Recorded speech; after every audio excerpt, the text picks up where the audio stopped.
right, council.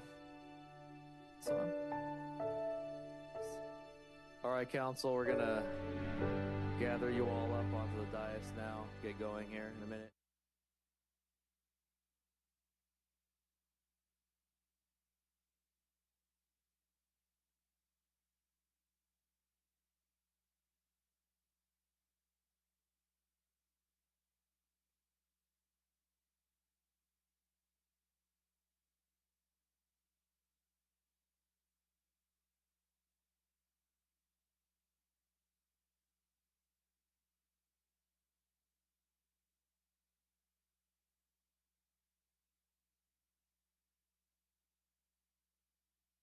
All right, good morning. We're going to adjourn, or not adjourn, we're going to convene this meeting at 9:10 a.m. according to the clock at the back, not my watch though.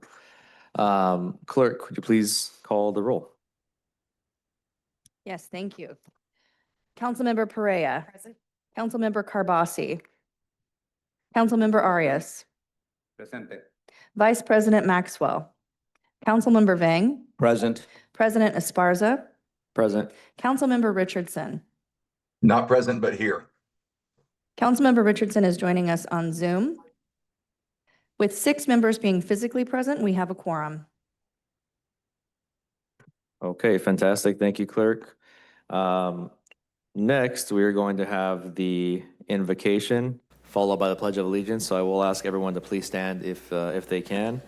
Our invocation is going to be by Pastor Ron Herms from Butler Church. So welcome, Pastor, on up.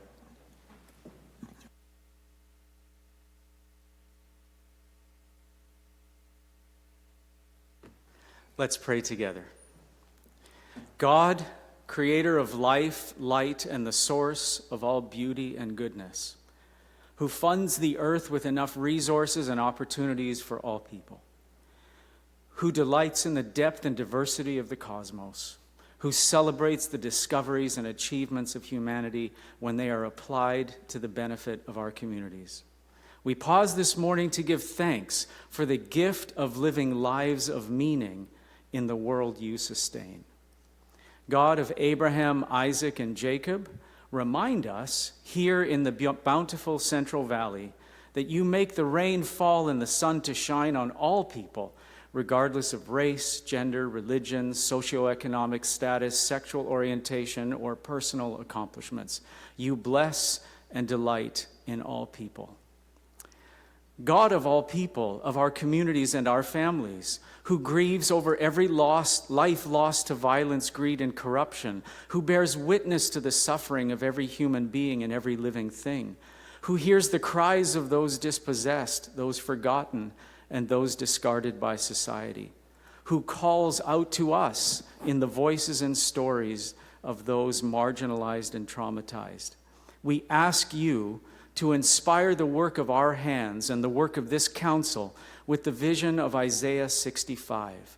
May we seek to organize and build toward a world where traumas no longer steal meaning and joy for any person, where access to affordable health care and a promise of the vitality of life is possible for everyone, where the prospect of building houses and living in them unencumbered is realistic, where the expectation of abundant food resources and nourishment is common, where honest labor is rewarded and equitable employment practices are the norm, where children and families can enjoy a world without the horrors of violence, whether in the domestic settings of Fresno County or the streets of Kyiv, Gaza, Tehran, and Beirut, where your peace reigns over all creation.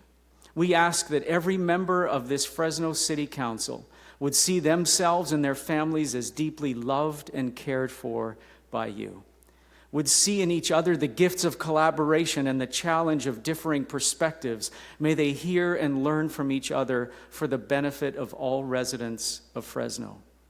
That they would model for all Fresnans gracious dialogue and generous accountability, so that we could more perfectly live into the vision of Isaiah 65 for the flourishing of our families, communities, and the wider world.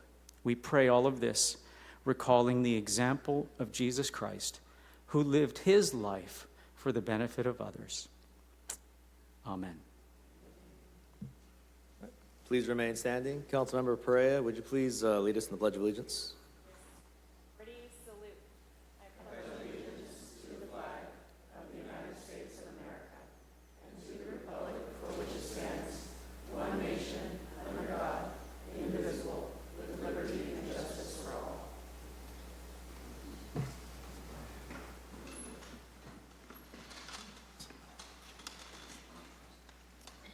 All right, fantastic. So we're going to move on to the approval of the agenda, but before we do, City Clerk, are there any changes or items removed from the agenda? Yes, thank you. First of all, I wanted to let attendees know that we do have interpreters available for today's meeting. We do have the Wordly interpreters who are available for digital interpretation in Spanish and Punjabi. We also have virtual interpreters available in the Hmong language as well as American Sign Language. Today's meeting will be adjourned in memory of Ronnie Young and Vernon Schmidt. With regard to changes to the agenda, item 2I, ID 24-415, regarding resolution acknowledging the receipt of a report prepared by the Fresno Fire Department related to the inspection of certain state-mandated occupancies. The first sentence of the resolution states, whereas California Health and Safety Code Section 13146.4 was added in 2018 and became effective on January 1st, 2029.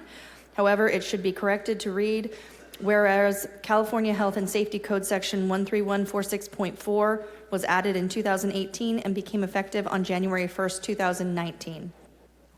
Items removed from the agenda, item 2M, ID 26-226, regarding actions pertaining to Stantec Consulting Services Incorporated, a corporation based in Albany, New York, to provide professional consulting services for a historic survey of Fresno's Chinatown, was tabled to the May 7th, 2026 meeting by Councilmember Arias. Items moved to contested consent for further discussion. Item 2G, ID 26-437, regarding actions pertaining to the North Granville Avenue Safety Improvements Project, was moved to contested consent by Councilmember Richardson. Item 2J, ID 26-503, regarding approve the First Amendment to the lease agreement between the City of Fresno Parks After School Recreation and Community Services Department by Ebit Golf Incorporated, was moved to contested consent by Councilmember Arias and Councilmember Carbasi. That completes the changes to the agenda. All right, thank you, City Clerk. Council, any additional items you'd like to remove, continue, pull from consent? I'll come in order. Councilmember Perea, Councilmember Arias, Council Vice President, Councilmember Vang. None. Councilmember Richardson, None. Councilmember Carbasi. None. Okay, nice and easy today. All right, I'll entertain a motion to approve. First, second, and third. First by Council Vice President, second by Councilmember Arias. Is there any opposition to approving the agenda? All right, seeing none, we have an approved agenda. Let's move into the fun part of the meeting, and that is our ceremonial presentations. I see a lot of folks here in the audience who are here for that. We'll take them in order for the agenda, and our first one is going to be a proclamation for National Crime Victims' Rights Week. That's sponsored by Vice President Maxwell. Thank you, Council President. Can I get all my friends with James Rowland and Chief Haynes to come join me up at the front at this time? Thank you.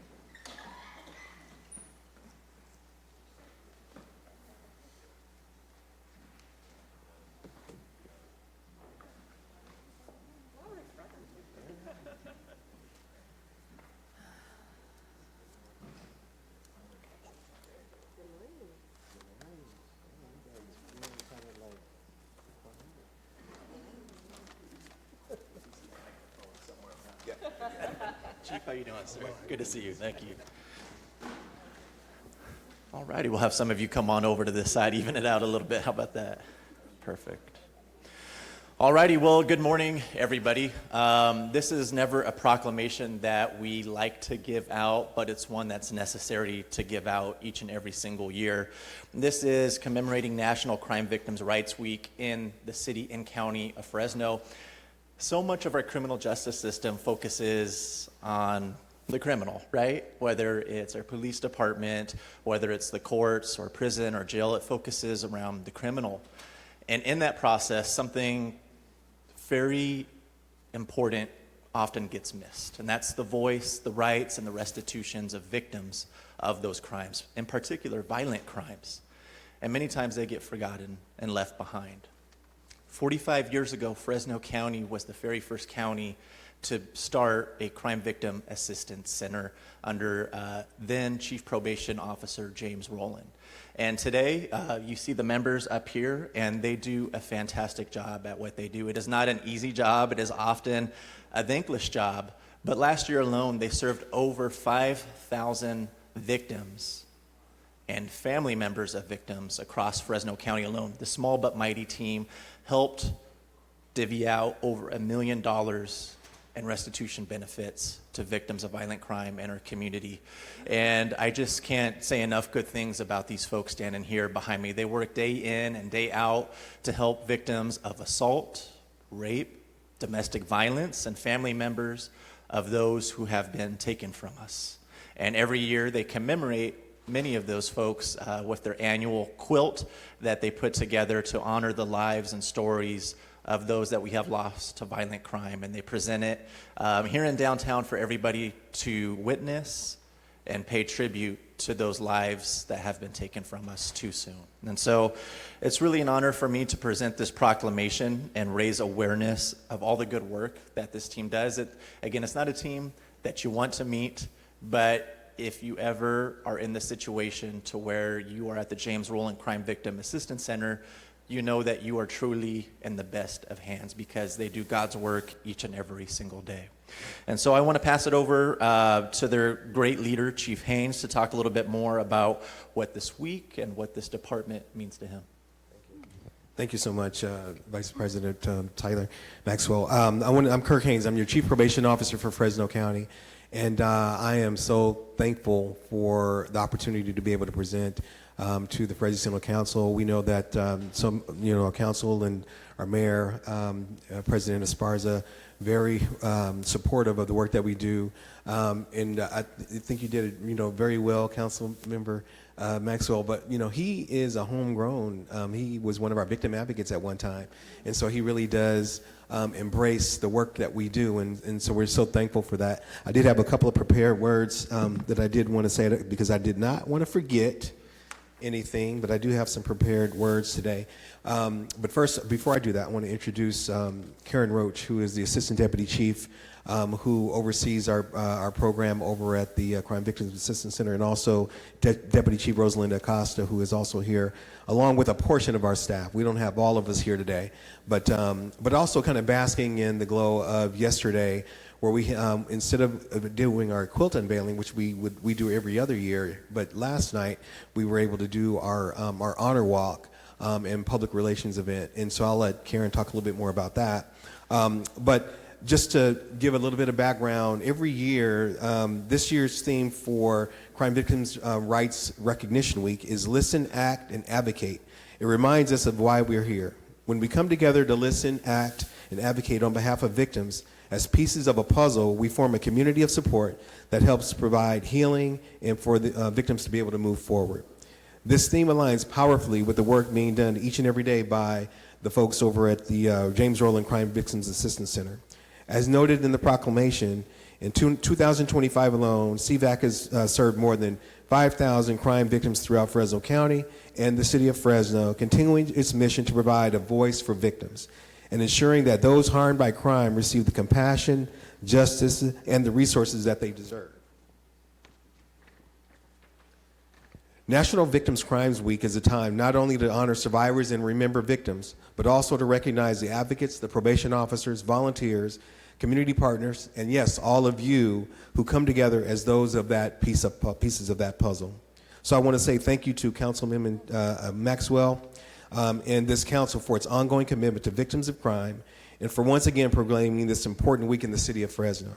Your recognition reinforces the value of this work and the message that healing is a shared responsibility. And I just want to say thank you again to all of you for being here. And I can't say enough about this group of folks who are doing work to help victims and their families to be able to navigate the criminal justice system when it can be a tough place, even in, for people like me who are really familiar. So again, I want to say thank you again, Vice President. Appreciate you. Thank you so much. Appreciate you. And Karen, we got to embarrass you a little bit, put you on the spot. Can you get a little more information, and then also information too about if somebody themselves or somebody they love is a victim of a crime, best way to reach out and get services? Yes, you are able to find us how you would find anyone else. We're on we have a website. You can find us through law enforcement, the county. So we do have a website available for you to reach out to us. I also am honored to be here for this proclamation. Thank you, Tyler, and thank you, City Council, for honoring and recognizing National Crime Victims' Rights Week. Just a few of the staff that are here joining us dedicate basically their entire professional life to this. This is a calling, as both mentioned. This is not an easy job. Day in and day out, we're dealing with and working with folks that have experienced probably something that the worst thing that has happened to them or a loved one or a family member in their life. We're dealing with various crimes from homicide, fatalities, human trafficking, sexual assault, child abuse, domestic violence, anything you can think of when they come to us for valuable, essential services. Each victim, survivor, family member has tailored services, not cookie cutter, depending on what their specific need is, are treated with respect, compassion, empathy, and we walk alongside them as to whatever their journey may be. We don't dictate, we don't direct, we are walking alongside whatever their path to healing may be. So representing that, last night, as Chief said, we had our annual public event, which was our honor walk, which symbolizes us walking along that path and that journey to whatever healing looks like for them, and honoring and supporting them during their journey, honoring those folks that are with me tonight or today on the job that they do day in and day out, as well as all of our community members and service providers that assist us as well. So law enforcement, service providers, families came out with us yesterday to walk with and support of our victims and survivors. So thank you for always honoring us. Thank you, council members, for this proclamation. It's not only for us, it's for the victims and survivors that we service day in and day out every single year. So thank you. And then before we read the proclamation, Victoria, can you raise your hand real quick?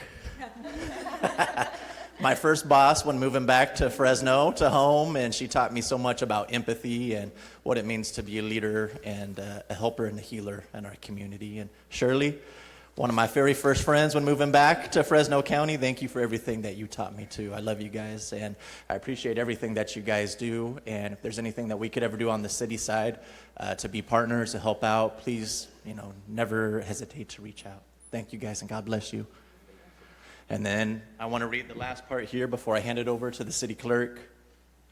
Now, therefore, be it resolved that we, Mayor Jerry P. Dyer, and the Fresno City Council reaffirm its commitment to respect and endorse crime victims' rights and address their needs during National Crime Victims' Rights Week and throughout the year, and do hereby proclaim April 19th through April 25th, 2026 as National Crime Victims' Rights Week in the city of Fresno.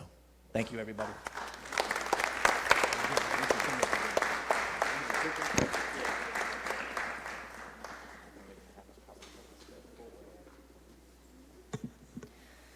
Whereas each April, National Crime Victims' Rights Week provides an opportunity to honor and recognize the strength, resilience, and voices of victims and survivors of crime in Fresno. And whereas first recognized in 1981, this annual observance has united communities for over 4 decades in support of healing, awareness, and justice. And whereas community members throughout the city and county of Fresno continue to be impacted by violent crime and deserve dignity, support, restoration, refuge, and justice. And this week calls upon us to pause, reflect, and recommit to standing alongside victims and ensuring their voices and stories are heard. And whereas when any community in this city or throughout the state is harmed by crime, the effects are felt across families and neighborhoods, and serving victims while rebuilding trust helps restore hope not only for survivors, but for the community as a whole. And whereas the Fresno County Probation Department's James Rowland Crime Victim Assistance Center continues to provide a voice for victims and much needed services, advocacy, and support to victims and witnesses of crime throughout the county of Fresno. And whereas under the guidance and direction of the Fresno County Probation Department's James Rowland Crime Victim Assistance Center, more than 5,100 crime victims were served in 2025, and historically, over $1 million in state compensation funds are received annually by victims of crime in Fresno County, reflecting the invaluable role these services play in supporting recovery and stability. And whereas during the week of April 19th through April 25th, 2026, and throughout the year, Fresno County joins together to observe National Crime Victims' Rights Week to reaffirm its commitment to protecting victims' rights, supporting their recovery, and ensuring their needs are met with compassion and care.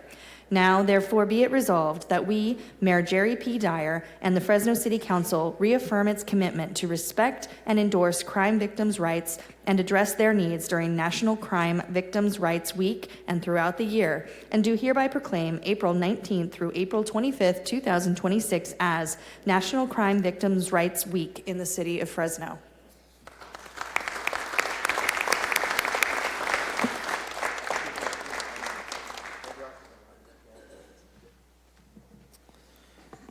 All right, thank you. Our next proclamation is going to be National Apprenticeship Week 2026, PACT, and that's sponsored by Councilmember Perea.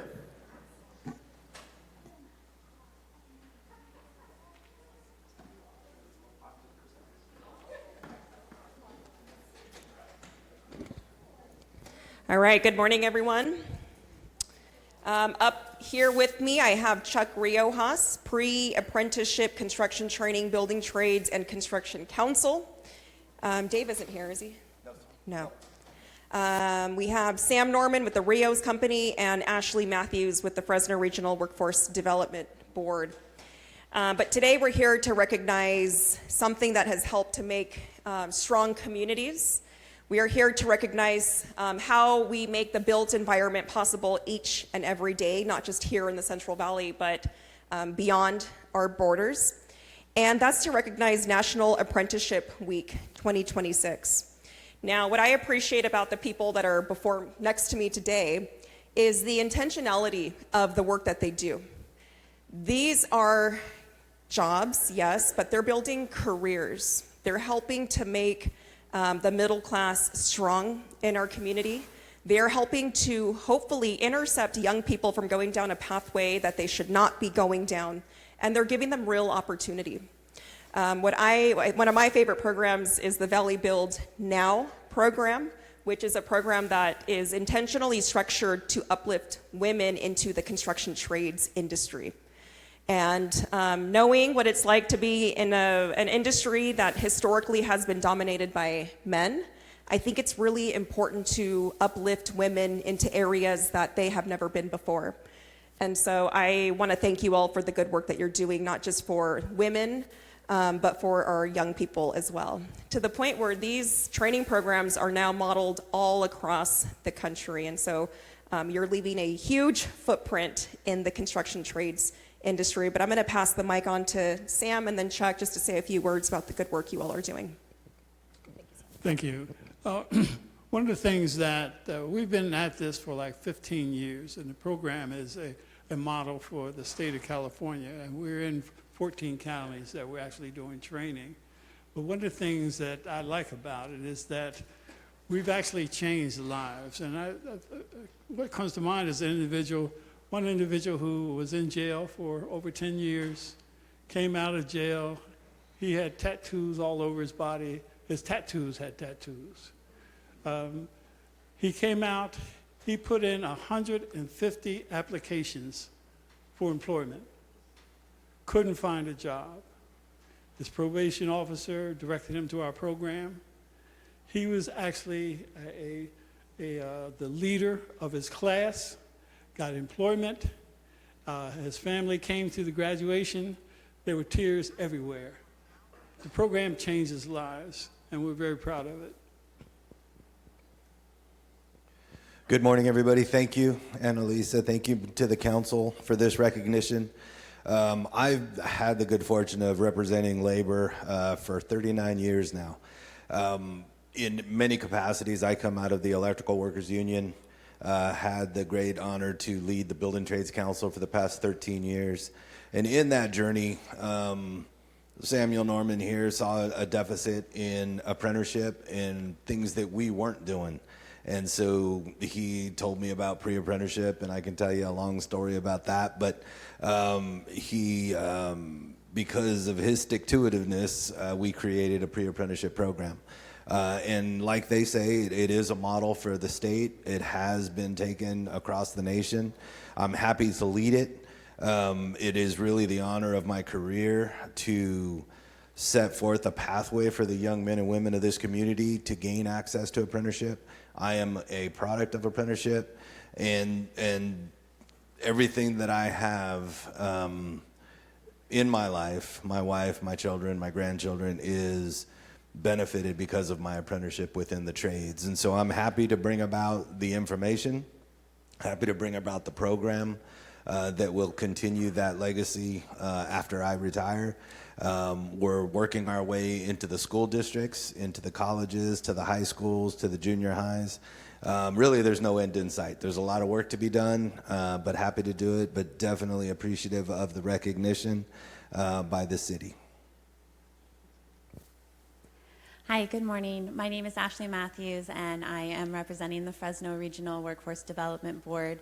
I am the operational manager that oversees the Valley Build Partnership that works with PAC to put on these pre-apprenticeship programs.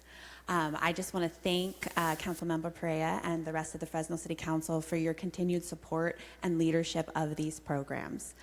For the last 6 years, I have watched this program, as the council member mentioned, grow from our single campus here in Fresno to a 14-county model that is now a pillar for the state and for nationally recognized programs on how to get individuals into apprenticeship.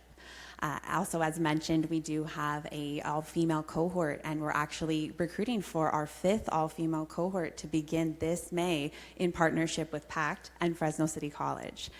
We're incredibly proud of the work that we've done. We know apprenticeship changes lives. It moves families out of poverty and into sustainable careers. And we are incredibly grateful to be able to do this work, and we are grateful for your support. Thank you so much. Okay, so before the clerk reads the proclamation, I'm going to read this last part, which reads, "Now therefore be it resolved that we, Mayor Jerry P. Dyer, and the Fresno City Council members hereby recognize National Apprenticeship Week and commend PACT and its partners for their continued commitment to preparing the next generation of skilled workers and," getting a little older, don't have my glasses, "and strengthening the Central Valley workforce, and hereby declares the week of April 26th through May 2nd to be National Apprenticeship Week in the city of Fresno." Congratulations. City Clerk. Whereas apprenticeships in the skilled trades provide a proven pathway to the middle class, and PACT, Pre-Apprenticeship Construction Training Incorporated, a nonprofit arm of the Fresno, Madera, Kings, and Tulare Building Trades Council, is dedicated to expanding access to training opportunities for young people, particularly high school students. And whereas PACT leaders believe more young people would pursue careers in the trades if they better understood the benefits, and the organization's mission is to promote educational and workforce opportunities for students, especially those in disadvantaged communities. And whereas the organization works to sponsor, encourage, and develop programs that foster education, job readiness, community development, and good citizenship, while creating clear pathways into the skilled trades. And whereas apprenticeship and pre-apprenticeship programs play a crucial role in strengthening the regional workforce, as individuals who complete registered apprenticeships earn a starting salary of over $70,000 annually, while contributing to a more competitive and resilient local economy. And whereas the training recognized around the country has evolved into the 14-county Valley Build Partnership, operating as an ongoing and largely state-funded collaboration between regional building trades and construction councils, regional workforce boards, the Rios Company, and other partners, and also inspired the specialized Valley Build Now, Non-Traditional Occupations for Women program. And whereas we recognize the role of such training to expand the skilled workforce and provide opportunities to all communities, including those struggling with issues such as poverty, high unemployment, and inequality. And whereas National Apprenticeship Week, observed from April 26th to May 2nd, highlights the importance of registered apprenticeships nationwide, where more than 640,000 active apprenticeships are currently building careers in high-demand industries, helping expand our economic opportunity. Now, therefore, be it resolved that we, Mayor Jerry P. Dyer, Councilmember Annalisa Perea, and the Fresno City Council members hereby recognize National Apprenticeship Week and commend PACT and its partners for their continued commitment to preparing the next generation of skilled workers and strengthening the Central Valley workforce, and hereby declares the week of April 26th to May 2nd to be National Apprenticeship Week in the city of Fresno.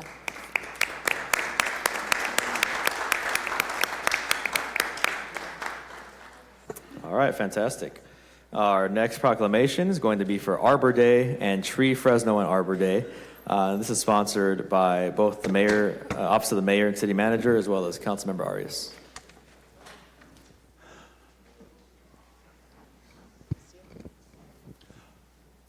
All right, this is good. So we have a dual proclamation today that we're doing, I believe, because we have Tree Fresno plus Arbor Day. It is National Arbor Day. That we are recognizing. We have many of our public works folks that are standing with us today. Mona Cummings from, I was going to say your last name, but we have a number of folks that are standing here today. But I did want to say a few things about National Arbor Day.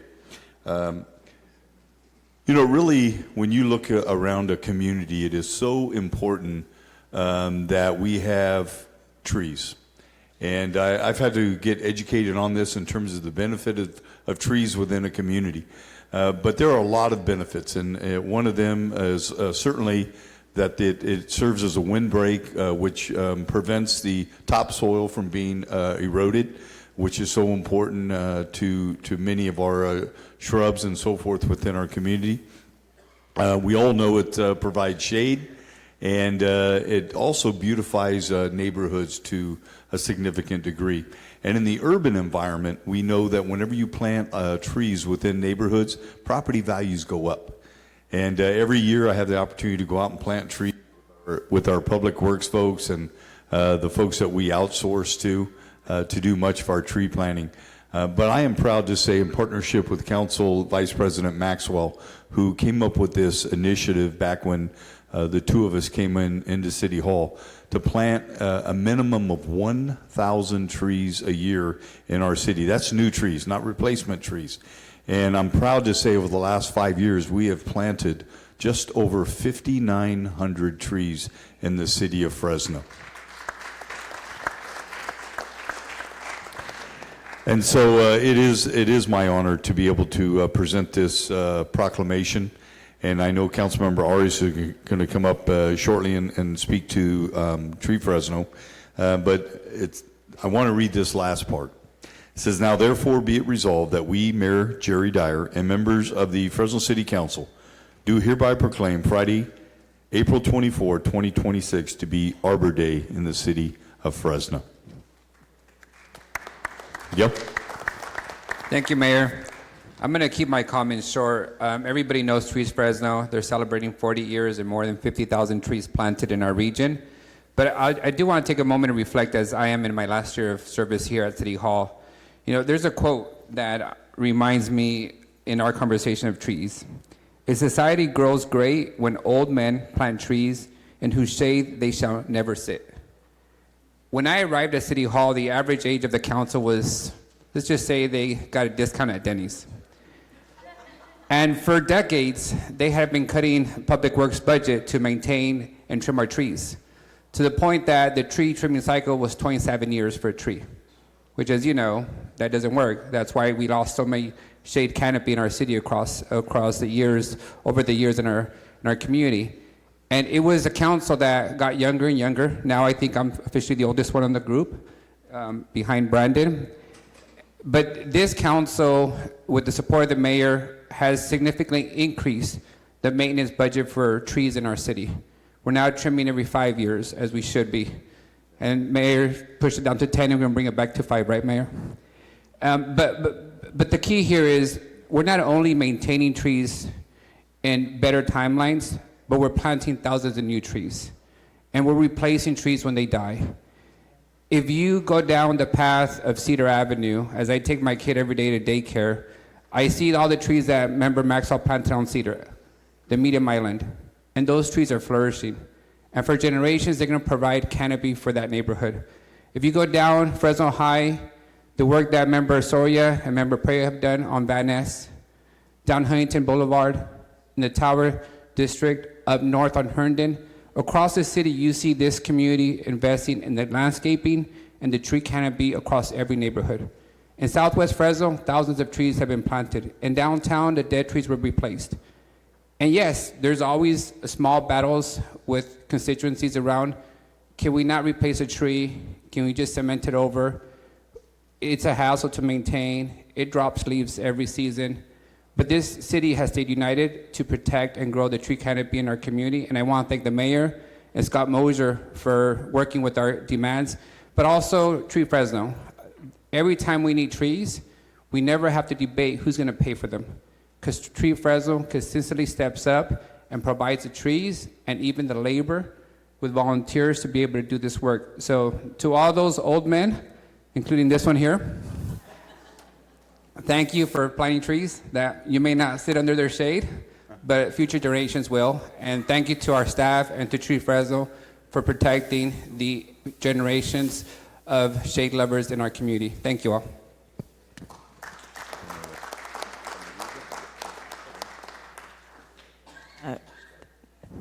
So I'm Mona Cummings, and I'm the CEO of Tree Fresno. Our organization is turning 40 this year. And the organization, just a little bit of history for us here. The city of Fresno and Tree Fresno have roots in our organization, in that the first activity that Tree Fresno did was have a telethon on KC24 to raise money to plant trees for the centennial of the city of Fresno. And that was back in 1985. So the organization at that time, the people who ran it and founded it decided that there was enough interest in the community in planting more shade trees to beautify the community, to improve water and air quality, to lower home temperatures, to improve property values, and to provide beautification and better health benefits, that they would start an organization that people could come and plant trees with Tree Fresno.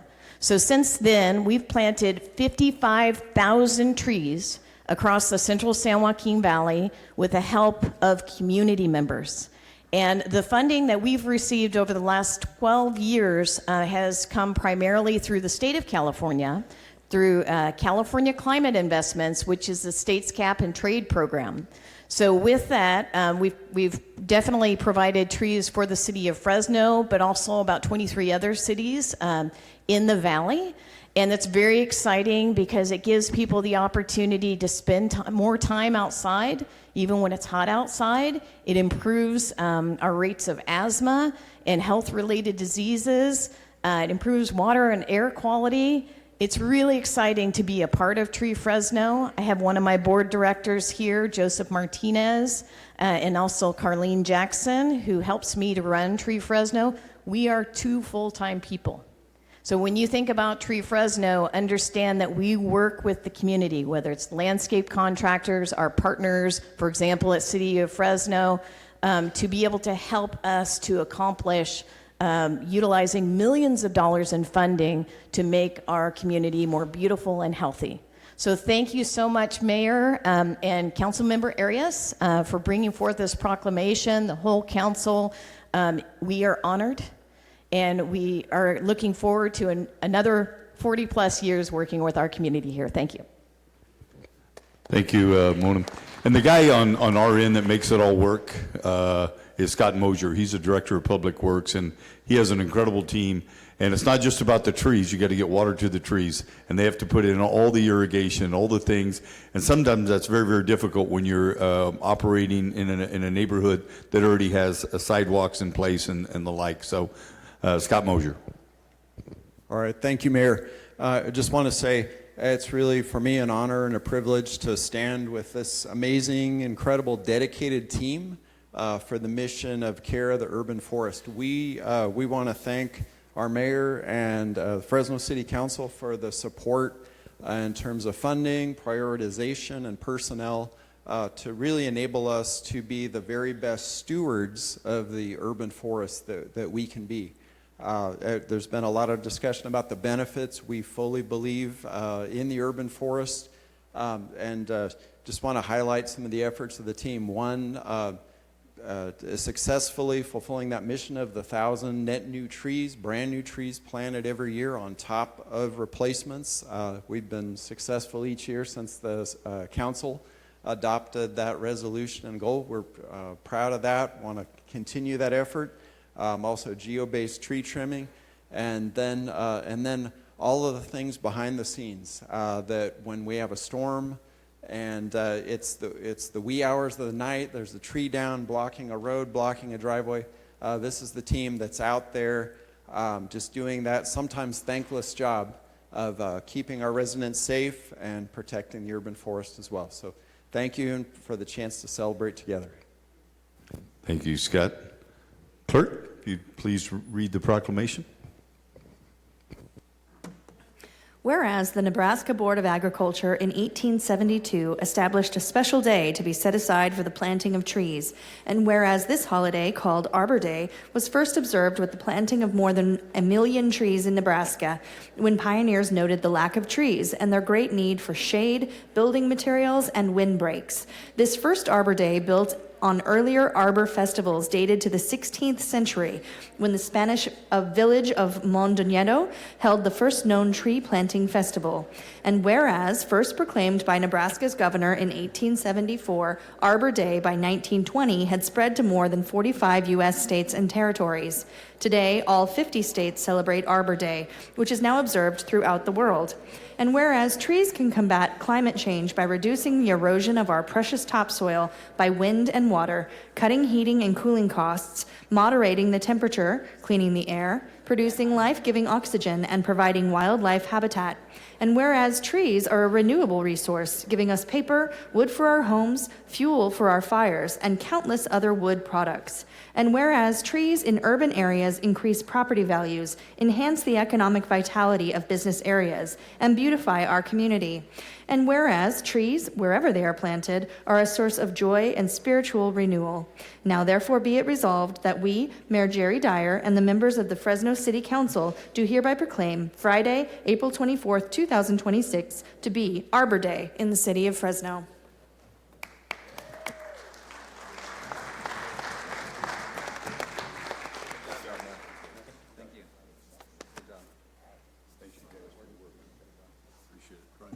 All right, fantastic. Our last proclamation for the morning is going to be a proclamation honoring Financial Literacy Month, and this is sponsored by the Office of the Mayor and City Manager.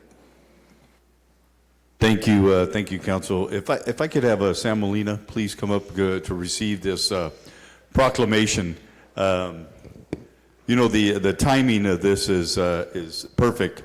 Yesterday, I had the opportunity to speak at what's called Finance Park over at Fresno State, and they bring in high school students from throughout the Fresno County, and it's for the purpose of educating them on finances. And so I had the opportunity to speak with them yesterday morning. And sometimes finances can be very overwhelming for people. Preparing a budget, talking about mortgages, talking about credit ratings and all those things. And it's so important that we have people in our community that can provide that financial education to people. And we know that with folks that do not have the requisite education in finance, oftentimes they find themselves in debt. They start spending more money than they make. And when that happens, it creates an incredible amount of stress, not only on them, but upon the entire family. And then it leads to housing insecurity, financial instability, and a number of things go with that. Ultimately, bad things happen in the family, right? And so we want to make sure that we have the groups in our community that are able to provide that. And this is one of the groups that are with us today. And I want to, at this time, turn it over to Sam Molina. Sam? All right, thank you, Mayor. And good morning, everyone. As the Mayor said, my name is Samuel Molina. I'm the CEO for the Academy of Financial Education. We are a local organization founded in 2023. We have been able to serve more than 1,000 people through our financial literacy classes, but also our financial therapy program. These programs are essential because more than 90% of our financial decisions are driven by our emotions. And so these programs are designed to help people not only regain control of their finances, but also over their emotions as well. So far, we've been able to help hundreds of people rebuild their credits and again, take control of those finances, create those budgets, and get into some financial stability. I'm going to turn it over to our board vice president, Noel Paul. Thank you, Sam. I just want to say how much I really appreciate the work that Sam and the Academy of Financial Education is doing. In our community, financial literacy is so impactful. The same way that a house shelters a home, financial literacy is the scaffolding for the way that individuals and families engage with the world, the perception, the perspective. And to that point, this investment that we make in financial literacy, in managing emotions, in making decisions that will be beneficial and build the right foundation for growth is so impactful for families today because it impacts the future generations. Children don't come on to this world with a blank slate. They come on a platform of generational legacy. And financial literacy for parents and for children and for everybody in that family unit, managing those emotions and prior experiences impacts how we move forward in the future. Financial literacy directly impacts the stress level and dynamics within a family. Financial literacy directly impacts the strength of our communities. And financial literacy directly impacts the future of our city. I just want to say thank you to the City of Fresno for making this proclamation possible. Thank you, Mayor, and all the work that we are doing as a group. So I want to say thank you, and it is our job we're here to serve you, we see you, and we understand the importance of financial literacy. So we are here to partner and work with all of you guys, and if you can share this information, that's what's going to help us help you. Thank you very, very much. And the last thing I want to say is, it's unfortunate that so many people today rely on credit cards to make their purchases. And credit cards are great if you pay them off in 30 days. Credit cards not so great if you allow that debt to accumulate, because interest rates on credit cards are very, very high. And they're not meant for that. They're meant for convenience. And the other thing I think that folks don't realize is the importance of a credit score in making sure that they're paying off debt whenever it is due and they're not incurring too much debt. And when that happens, their credit rating goes down and ultimately interest rates go up.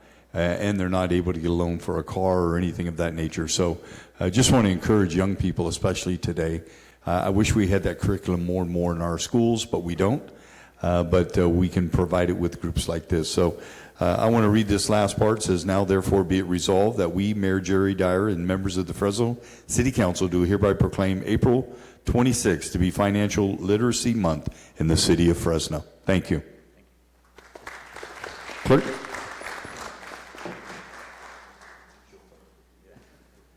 Whereas mental health challenges continue to affect individuals and families throughout Fresno, often impacting motivation, productivity, academic success, and overall quality of life. And whereas housing instability, medical expenses, debt, income volatility, and other financial pressures can be a contributor to anxiety, depression, and chronic stress within our community. And whereas financial stability is recognized as an important social health determinant that directly influences mental well-being, educational attainment, workforce participation, and long-term economic mobility. And whereas empowering individuals to develop a healthier relationship with money strengthens household stability, reduces financial stress, and supports overall mental and economic well-being. And whereas financial literacy education, financial therapy, and mentoring services provide residents with practical tools to budget effectively, manage credit responsibly, build savings, navigate financial systems, and make informed decisions that support long-term stability. And whereas community-based organizations play a vital role in advancing financial education and fostering economic resilience throughout the city of Fresno.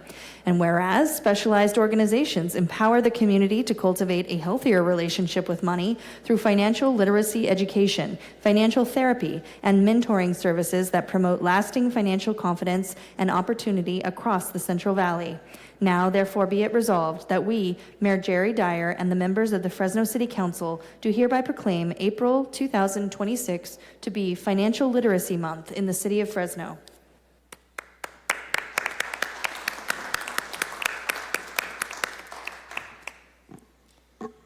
All right. So we're going to move on to council member reports and comments. I'll go in order. Councilmember Perea, do you have any comments? Yeah, just a few, Council President. Thank you. I want to start by thanking the National Hispanic Construction Alliance for their invitation to allow me to say a few words on the good work our city is doing in the arena of affordable housing within the city of Fresno. Also want to just give kudos to my team. My team and I have been everywhere the last couple weeks, everywhere from Goldstein's, that was the latest Beautify Fresno event. We had a team out there helping to clean up the Tower District. We also joined the Kamai New Year celebration to celebrate the Year of the Horse. We presented proclamations at the ordination and consecration of the Reverend Dr. Gregory W. Kimura as the 6th Bishop of the Episcopal Diocese of San Joaquin. And a few of my team members ended the day by joining the Fresno Fire Chiefs Cornhole Tournament. So just want to thank my team for helping me to be everywhere at once. This upcoming weekend, we have our second drive-through. It's a free drive-through for our canines. We're offering free or no cost to you vaccination and microchipping. So this is a no cost to the community microchipping and vaccination event for our canines. This is going to be at Roding Park. You can call my office at 621-7817 for more information, or follow us on Instagram or Facebook, where we have all the details about this upcoming event. I want to thank the Animal Center for their partnership with this one. We also have a crosswalk painting project coming up. This is going to be in Van Ness Village on Saturday, May 2nd. So again, for more information, please find us on social media, but we're looking for volunteers to help us bring some art installation to the Van Ness Village part of the Tower District. And lastly, I just want to give a shout out to Laura Garcia from PG&E. I had a light that went out in a part of my district, and she was able to very quickly work with the right people to get that light turned back on. And so the residents of District 1 in this specific neighborhood just want to thank her, and I want to thank her as well for helping us to get the lights turned back on. That concludes my remarks, Council President. All right, thank you. Councilmember Carbasi. Thank you so much, Council President. It's been a busy couple of weeks. First of all, as the clerk announced earlier, we are adjourning in memory of two very special people. Ronnie Young, I know that was important for myself and the mayor and Councilmember Maxwell to honor Ronnie, as well as the members of the council. But Vernon Schmidt is another individual. You may not know him, but if you know our veterans community, you'll know Mr. Schmidt. He died at 100 years old. He's a World War II veteran. I got to meet him back when I had a restaurant, and he would come in after going to church, and he was a wonderful man. He talked about his experience with his brother being a prisoner of war, and he would try to, we had one night where we closed the restaurant down and had a bunch of kids come in, high school kids and middle school kids, and it was packed, and he told them the story of his experiences, and I'll never forget that experience with him. He was a very good man and served our country, and I wish his family all our prayers at this time. One great piece of news for the west side of the district is we unveiled the first hawk signal. Now, we have a couple of those in the city of Fresno. The hawk signal is when you can push this button. It's a crosswalk you just can't miss. You're going to see it. It's like a traffic signal, but instead of having the red, green, and yellow lights, it's got flashing red lights and yellow lights, so you notice. Sorry, Scott, it's red or yellow? Hawk signal, yellow lights, I'm sorry. I got it wrong. So you'll notice the signal. And that was done in partnership with the county and Supervisor Brian Pacheco, right at Herndon Barstow Elementary. Now, this was the first hawk signal in the entire county, and it was on the west side. So I really want to commend Supervisor Pacheco for really leading the charge of the county to make sure we got this done. And of course, our staff working so well. Thank you, Scott, for working with Steve White, making this a possibility. When we work together, because literally that street on Grantland, one side is city and one side is county. So instead of squabbling and fighting, we just got together and we made it happen. So thank you to Supervisor Pacheco for making that possible. I do also want to mention we had a neighborhood meeting for folks in the Fig Garden Loop Park.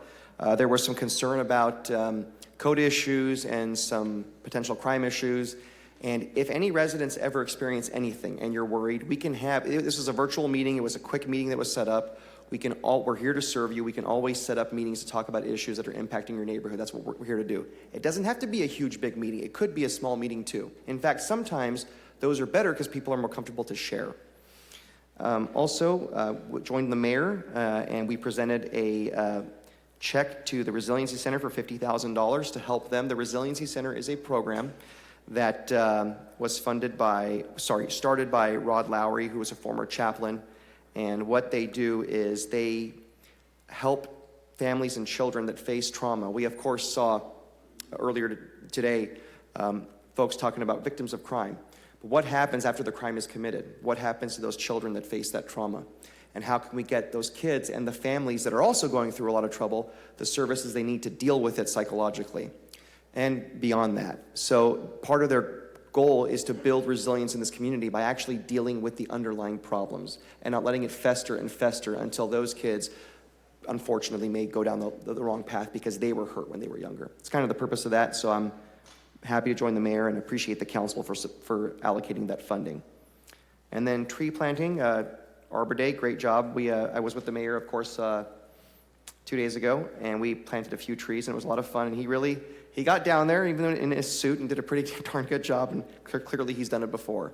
So I appreciate the mayor for showing me how it gets done. And then lastly, there was the Crime Victims Honor Walk last night. A lot of the good people that were here. I really want to thank the leadership of Councilmember Maxwell for making this an issue and making sure, because usually when we talk about public safety or the politics of public safety in our country, we very rarely talk about victims, and that's really unfortunate. And the folks that were there last night, they were from all different races, all different income levels, all different backgrounds. But what they had in common was they've lost a loved one, or they were themselves a victim of a very violent crime. And so it's really important when we have these conversations of where we invest our dollars, we also remember that there are people out there that are preyed upon, and we should talk about them, and they should have a voice. Even if they're not here anymore because they've been killed, their family and us as policymakers have a responsibility to prevent that same thing from happening to anybody else. So that's what's happening, and I appreciate everyone paying attention if you're still awake. And back to you, Council President.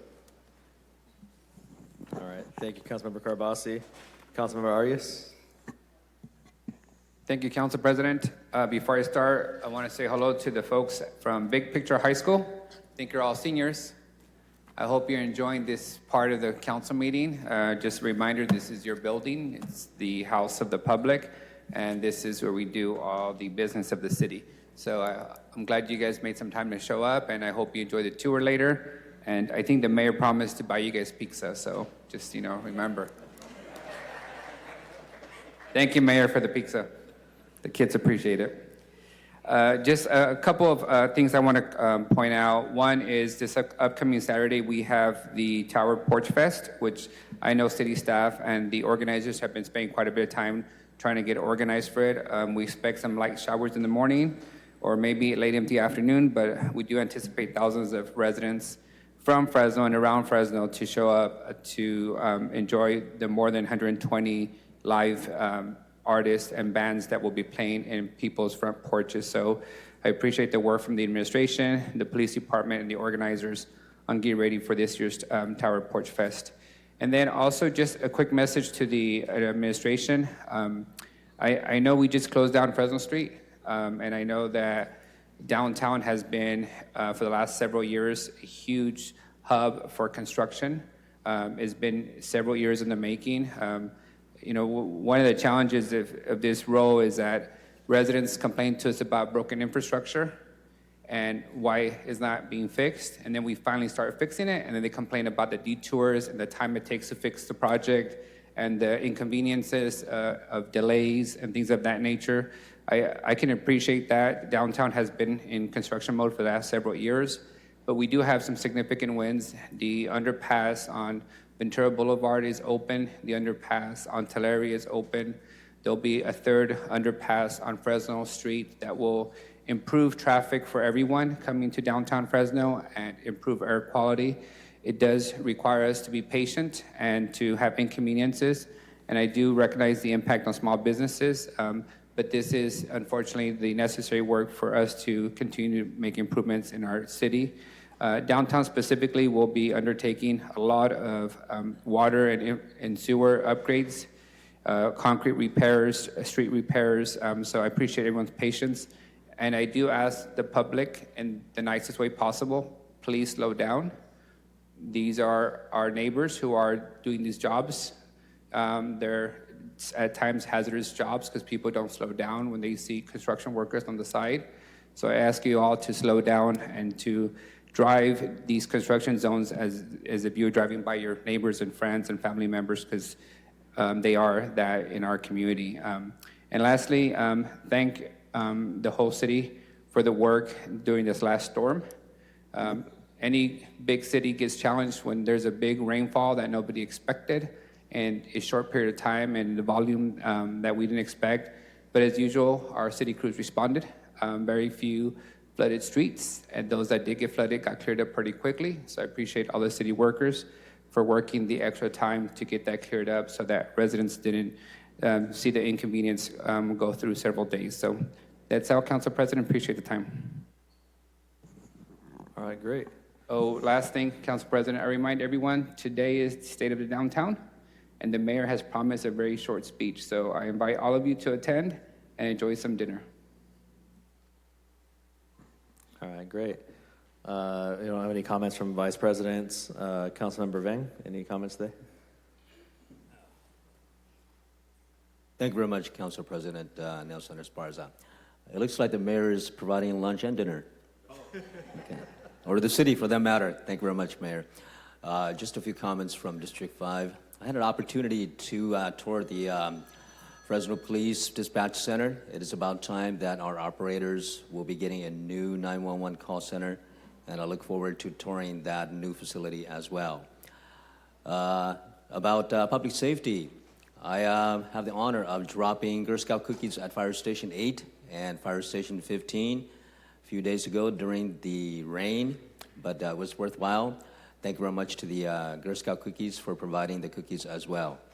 And I participated in the annual Sanger West Senior Editor interviews. I do this on an annual basis. It's a great conversation between the seniors and the staff and members of the community. Each senior is required to do a research on their senior exit interview. And so I look forward to these young seniors and how would they contribute to members of our society. And I had two opportunities to attend the Khmer or Cambodian New Year celebration this past weekend at two different temples or Wat, and the food was fantastic. And if you want to go just for the food, it's worthwhile, but the festivity was also awesome. And lastly, I will have my final town hall to be held at Kawa Elementary this coming Tuesday, April the 28th. at 5:30 p.m. Again, Calway Elementary, April the 28th, this coming Tuesday at 5:30 p.m. And I hope to see many of you there this coming Tuesday. That's all I have, Council President. Thank you. All right, Councilmember Richardson. Yeah, joining remotely, so thank you for allowing me to do that. And thank you to everybody who helped pass SB 707 last year. Our friends in the legislature made it possible to where anybody in the National Guard or Reserve, while they're off doing what they're doing, as I am right now, they can still take part in the civic process. So appreciate that. Thanks to my staff for all the hard work while I'm gone. And that'll conclude my comments for today. Thank you. All right, thank you, Councilmember Richardson. We appreciate your service. That brings us to myself. I wanted to say another congratulations to Fresno City College on receiving its official Black Serving Institution designation. It's a major milestone for the campus and a reflection of FCC's continued commitment to creating opportunity, expanding access, and supporting Black student achievement. I was proud to join the faculty and students a couple days ago for their celebration to recognize this very important accomplishment. And it's special to be there as the member who represents the campus here at City Hall, but also a privilege to work there and be a small, tiny part of serving our students. Also, a very big thank you to everybody citywide who came out this weekend to help with the Greatest American Cleanup. Our team had a great time working in the Hidalgo area. Always very inspiring to see volunteers come out whenever we have a Beautify Fresno event and step up to take pride in their neighborhoods and neighborhoods really all around the city. Because there are so many volunteers that venture outside their own neighborhoods to go help clean others. So events like this make a real difference, and I want to thank all the volunteers, organizers, and partners, and the residents who helped to make it possible. We want to wish the mayor good luck at the State of Downtown tonight. I'm sure it will be a short speech, but short is in the eye of the beholder, So, that'll conclude my remarks. Keep it nice and short for now. I will pass it over to the city manager and/or mayor if you have any additional comments. Thank you, Council President. I do appreciate that.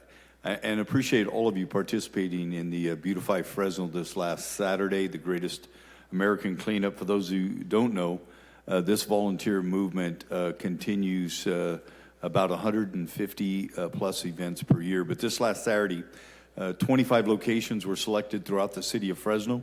There were 1,820 volunteers that came out to help clean up the streets and alleyways, plant trees, and in total there was 19,110 pounds of trash that was removed from our city. And furthering the thought of Beautify Fresno, yesterday 200 students from Sunnyside High School came out to clean the neighborhood around the school. So we are very appreciative of them. And they're not done yet because tomorrow Sunnyside High School students are going to be over at Courthouse Park planting trees. So Valerie, thank you for them getting all of our students engaged in Beautify Fresno. And this Saturday, Fresno's leading young professionals will be removing graffiti along the area of Cedar and Dakota. And a special shout out, I know he's not in here, he was earlier, to Mark Standriff, our person who oversees our Beautify Fresno efforts. He does an incredible job with limited staff.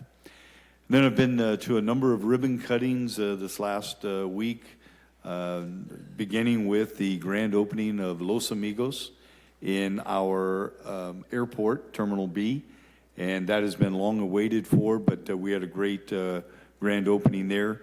Also, Burlington store located in River Park. That is a store that generates a lot of revenue for our city, and so we were thankful to be able to welcome them. And then Christian's Mattress opening up their second store in Fresno, and that is at Blackstone and Herndon, and they have a number of them in the valley and throughout the Central Coast, but to have two of them here in Fresno is a big plus. And then, as was mentioned, Tonight I will be delivering the state of downtown, and I will keep the speech short to about 15 minutes. And the reason is I want to give time for an individual that's going to be on a panel, and it is Richard Florida. And he is considered to be the world's leading urbanist, and I look forward to hearing Richard this evening. So with that, turn it back over to you, Council President. Sure thing. Councilmember Carbasi, you had missed something in your remarks? Yeah, I'm sorry. It's been a long week. I totally forgot to mention. Yesterday, the governor was here in the Valley, and as you know, for years, I served on the San Joaquin River Conservancy Board, thanks to the mayor appointing me. I appreciate that. And he announced that he is starting the process before he leaves office to declare 3 new state parks, and one of them will be right here on the border of Fresno and Madera counties for the San Joaquin River. Just imagine Millerton being extended to cover that area. And why that's so important is it'll do a lot more to ensure that we have park rangers protecting the area, covering it. There'll be some funding for ongoing maintenance. That way we can have more accessible areas. I mean, it's unbelievable. I mean, for all of us living in the city, you've got the hustle and bustle of cars and stress and life. You can literally, from this point right here, drive 20 minutes away, and you could be at the river. Imagine the kids that have to live in that urban environment and hear all these frustrating things. They can go and escape out there. That's one of our biggest goals, is for our seniors and our kids to be able to get out and just relax, bring the blood pressure down, and calm down. And so this has all been decades in the making. Really appreciate the governor for once again focusing more on more resources for the Valley. And he was also joined by the First Partner as well. So this is an important initiative for them before they leave office. And thank you so much. That's all. All right, Council Vice President, you had some words? Yeah, thank you for coming back to me, Council President. I wanted to just give a few brief updates on some of the things that I've been involved with the last couple of days. I want to thank the principal and everybody at Washawn Elementary School in District 4. We had one of our council member book clubs there this past Tuesday. This is a new initiative we started. Many folks showed up to our December book drive. We raised about 1,500 books that we are now turning around and giving to first graders across District 4. If any of you know what the Scholastic Book Fair is, it's very similar to that, except everything is free. We were able to see about 100 kids that day, and they were all able to take home 3 new books to keep, pencils, crayons, markers, a lot of school supplies for them to take home and to be proud of and to keep. So thank you for everybody at Washawn Elementary for making that possible. I want to thank the principal at Norseman Elementary, who we also had the pleasure of working with this week when we held a community meeting in that neighborhood and talked to parents and families around the neighborhood about green space and the lack thereof in that neighborhood, and some of the things we're trying to do to alleviate that issue in their backyard. I want to thank Stephanie Barugian and everybody at Garden of the Sun, one of the amazing nonprofits we have in District 4. It's located off of Winery and McKinley Avenue. This is a collection of master gardeners who meet up on a daily basis and grow really beautiful things. It's open to the public every Monday, Wednesday, and Friday. They do classes and tutorials, and they sell propagated plants. And so, Stephanie, thank you for being our contact to that nonprofit, and thank you to everybody at Garden of the Sun for meeting with us yesterday on Earth Day and helping us plant some Fresno chili peppers to take home. And lastly, I want to give an update. Our annual Spring Fest is this Saturday from 11 to 2:30 p.m. It is at Einstein Park. This is one of our largest annual events that we do, so I want to give kudos to all of my amazing staff for putting this event together. We're going to have over 50 vendors that are coming from different clubs and camps, after-school programs across Fresno. The idea is if you bring your child, you will walk out with a program's after-school activity or a club for them to sign up for during the summertime that's either free or low cost. We'll have face painting, we'll have games, we'll have raffle prizes, and we'll also have Fresno Street Eats there with us too. It is completely free. Again, it's at Einstein Park this upcoming Saturday, 11 to 2:30. It's looking like the weather's gonna be decent, no rain. So please bring your kids by, and I guarantee you, you will find some activity, club, or organization that they fall in love with before you leave. Thank you. All right, thank you, Council Vice President. I don't think I missed anybody. I think we got everyone. All right, great. All right, we have, let's see, 1, 2, 3, 4, 5 different hearings. Most of my cards are for the Cesar Chavez Boulevard hearing. So let's knock out these other 4 very quickly, if we can, Council.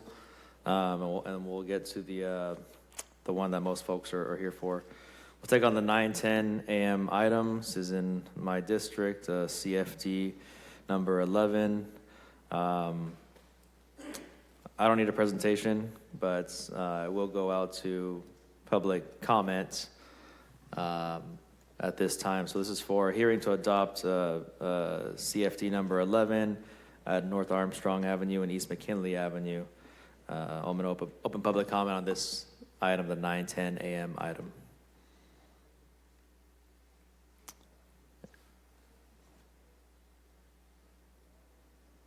Seeing no one in the chamber, is there anyone on Zoom who would like to participate and comment on the 9:10 a.m. item? Go ahead and raise your hand on Zoom. I have no hands raised. Okay. Going to close the public hearing. I'll make a motion to approve the 9:10 a.m. item. We have a motion and a second by Perea. We do need to conduct a roll call vote. Clerk, please call the roll. Thank you. Councilmember Perea? Yes. Councilmember Carbasi? Yes. Councilmember Arias? Vice President Maxwell? Councilmember Vang? Aye. Councilmember Richardson? Yes. Council President Esparza? Aye. 7-0. The motion passes. All right, fantastic. We're moving on to the 9:15 a.m. item. This is in District 5, also another CFD number 11. Councilmember Vang, do you need a presentation? No, I do not. Thank you. Okay, I'm going to go ahead and open up the public hearing for now the 9:15 a.m. item regarding the CFD number 11 at South Armstrong Avenue and East California Avenue. Is there anyone who would like to public comment here in the chamber or on Zoom? There are no hands raised on Zoom. Going once, going twice. We're going to close the public hearing for the 9:15 a.m. item on the CFD number 11. Bring it back to the council. Is there a motion? A motion. I have a motion by Councilmember Vang, second by Councilmember Arias.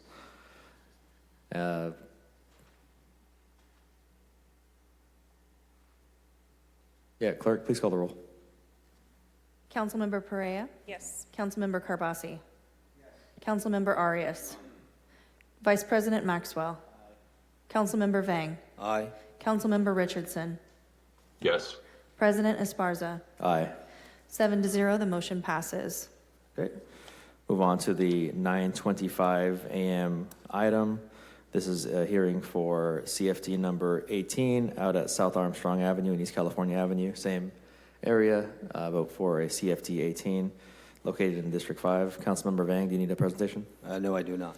All right. Going to go out to public comment on the 9:25 a.m. item regarding CFD number 18. Anybody in the public who would like to comment on the 9:25 a.m. item, either on Zoom or in the chamber? There is nobody on Zoom. Okay. Going to go ahead and close the public hearing for the 9:25 a.m. item. Bring it up to the dais. Motion? Motion. I have a motion by Councilmember Vang, second by Councilmember Carbasi. Clerk, please call the roll.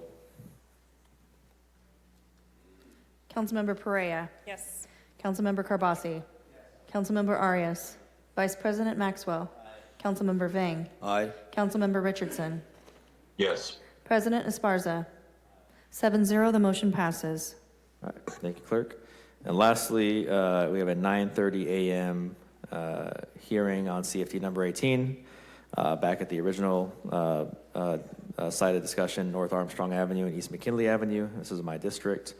No presentation from staff, please. But I will open up the public hearing to see if there's anyone from the public who would like to comment on the 9:30 a.m. item regarding CFD number 18 out at Armstrong and McKinley. And There are no hands raised on Zoom. no hands on Zoom, no one in the public here in person. Okay, we're going to go ahead and close the public hearing for the 9:30 a.m. item. I'll make a motion to approve. second by Councilmember Arias. Clerk, please call the roll. Councilmember Perea. Yes. Councilmember Carbasi. Yes. Councilmember Arias. Vice President Maxwell. Councilmember Vang. Aye. Councilmember Richardson. Yes. Was that a yes? Yes. Thank you. President Esparza. Aye. 7-0, the motion passes. Okay, great. That was very efficient. 4 items down. Now let's move over to the 9:20 a.m. hearing, the one I think most people in the chamber are here for today. So the 9:20 a.m. Item is a hearing to consider the street name change, application number P26-00936, regarding changing the name of Cesar Chavez Boulevard to the reverting to the original street names of California Avenue, Ventura Street, and Kings Canyon Road. Staff, very brief, please. Thank you. Good morning, Council President, Council Members, Israel Trail Planning and Development Department. So I'll make it brief, just quickly.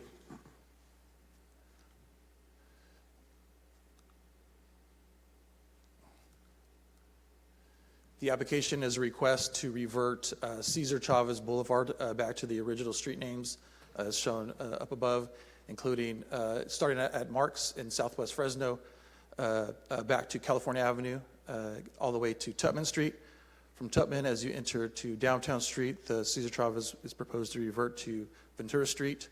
As you get out of downtown, you'll add the compass direction East Ventura Street, and then from Cedar to Peach Avenue, the proposals revert back to Kings Canyon Road. This application is submitted pursuant to a council resolution that was adopted last month, directing staff to revert back to the original street names. If adopted, the planning department will notify various departments and agencies, including the Postal Service, PG&E, Elections, Sheriff's Department, so on and so forth. The tenants and property owners will be required to update their personal records, including driver's license, banking records, credit cards, etc. The public notice on this application was in the Fresno B. Projects that require or that have a notice of more than 1,000 notices, the Development Code does allow notice in the Fresno B. So the Planning Commission hearing as well as the City Council hearing was published in the Fresno B. In conclusion, there are 2 environmental assessments that were attached to the staff report. There's the P26-00936.1. That's the one that staff is recommending that the council adopt. They're both legally defensible, but that one is more specific to existing facilities and changing out signs. So that's attached as Exhibit I. That's the environmental assessment that staff is recommending for adoption. And also staff is recommending that the City Council approve the application. That concludes my presentation. Thank you. All right, thank you, Israel. All right, I'm going to take it out to the public before we come up to the dais. I do have a number of different cards, a lot of interest on this item. We're going to do a 2-minute public comment on this particular item. So I have a stack of yellow cards. Fill one out. I have it. I'm going to call them in the order that I received them from the clerk. If you have not filled out a yellow card yet, please do. We'll also be taking public comments on Zoom, again, regarding the reverting of the street name changes to the original California, Ventura, and Kings Canyon. So at this time, the first card I was provided is Hester Hensley. Hester, come on down. You have 2 minutes, please. I see your sign. You can show us the sign, but we're not going to block anybody behind you, please, from viewing us. You can hold it, but not raise it. Thank you. Good morning, Council, and thank you for your presentation. I'd just like to say that how soon will these changes take place? Do anyone know? Because some of the people in Southwest Fresno think it's been a done deal when you first announced it, that you were going to change it. But I noticed that Fresno State didn't take long to change that statue out there. 3 days and it was gone. They didn't take long to change the birth date to Farm Workers Day. So how long is it going to take to change those street signs? Because we don't want to think it's a done deal and you still haven't changed them. Amen. So, being saying that, do anyone know when these changes are going to take place? We need to know. After public comment, we can have staff address the question. Okay. Also, no offense to anyone, it's time out to keep saying one Fresno when we know that Southwest Fresno has been left out entirely on a lot of stuff. The trees that you planted on that walk trail, the bike trail, the weeds are taller than the trees, and that's no joke. You need to go see for yourself. I ask you to go see. It's not one Fresno. Our mayor, Alan Autry, said, tales of two cities. Southwest Fresno need to be included in that one Fresno. Thank you. Thank you, Esther.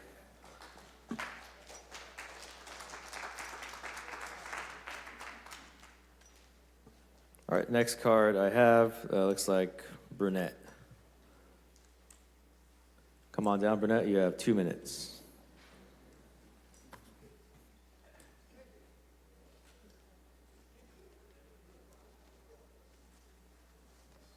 My name is Brunette, and I'm with the Heat for Southwest Fresno community. And I agree with Hester, everything that she said.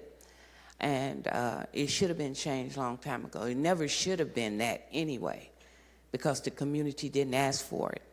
And there's a lot of things we don't ask for that we're getting. And that's bust in the head with everything that you guys are doing. And as she said, one Fresno is not one. It's one with whoever you guys want it to be one with. And we don't have a say in anything. So we want this gone as soon as possible. And I know it don't take that long. You guys can get out there today and do it. Just like the mayor said, he got out with those sticks, picking up pieces of paper. Get these people together and get it changed today. All right, thank you. Our next card is going to be for Manuel Silva. And after Manuel, it's going to be Esco. I was under the understanding that we were going to have 3 minutes, so I'm going to have to cut everything down to, what, say 2 minutes? Not everything, just 1/3. Okay, my name is Manuel Silva, a Fresno resident. I'm here to present my case. My argument that the name Cesar Chavez Boulevard should be replaced with the name Dolores Huerta Boulevard, in honor and recognition of a person who has dedicated and devoted her life over 60 years to fighting for farm worker rights and justice. Farm worker rights and justice. In 1993, an attempt was made, a measure passed, saying they were going to name a street after Cesar Chavez. He went to the mayor, Jim Patterson at the time. He vetoed the bill. The puppets in the city council, they made the attempt, but they failed to override the veto. And we had to wait another 30 years until 2023, when, led by a new Latino majority in the council, the council voted 6-1 to rename portions of Kings Canyon, Venturas, California Boulevard to Cesar Chavez Boulevard. The measure passed thanks to Miguel Arias, thanks to Luis Chavez, thanks to Nelson Esparza, thanks to Annalisa Padilla, Councilman Maxwell, and Councilman Kardashian. All of you voted that day. That day, you showed leadership and courage. You stood up to the racists, letting them know in so many words, I'm not your puppet. On that day, you chose to stand with Cesar Chavez. You chose to stand with the farm workers. You chose to stand with the Latino community. You can do it again. Show your leadership and courage. All you have to do is to vote to remove the street sign, Dolores Cesar Chavez Boulevard, and replace it with Dolores Huerta Boulevard. In the near future, you're going to be running for office, okay? Let's say the state assembly. Let's say the board of supervisors, Kardashian over here. Or you'll be running for Congress later on, or even for mayor. You're going to be running for future office. Everyone here is going to be termed out. When you do, you're going to be able to tell the general public. Thank you, Manuel. Thank you. We're going to move on to the next person. It's going to be Esco Isom. Thank you.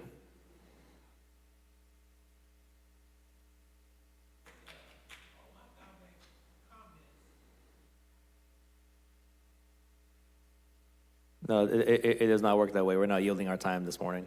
You may come speak, but Hester's being given her time already. You're not. We're not yielding time this morning. He may come and speak, Mr. Isam, but we're not giving people double time on this item. Yeah. All right, so you've declined to come speak. Next card is going to be Clarence Tillman. Clarence? Is Clarence with us? Come on down, Clarence.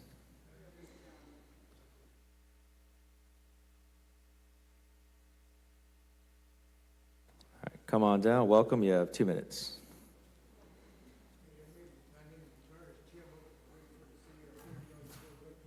For 34 years. They never asked no question about changing the California back to sea lights iPad.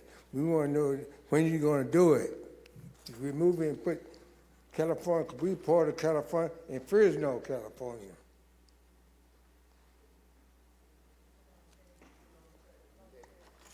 Okay?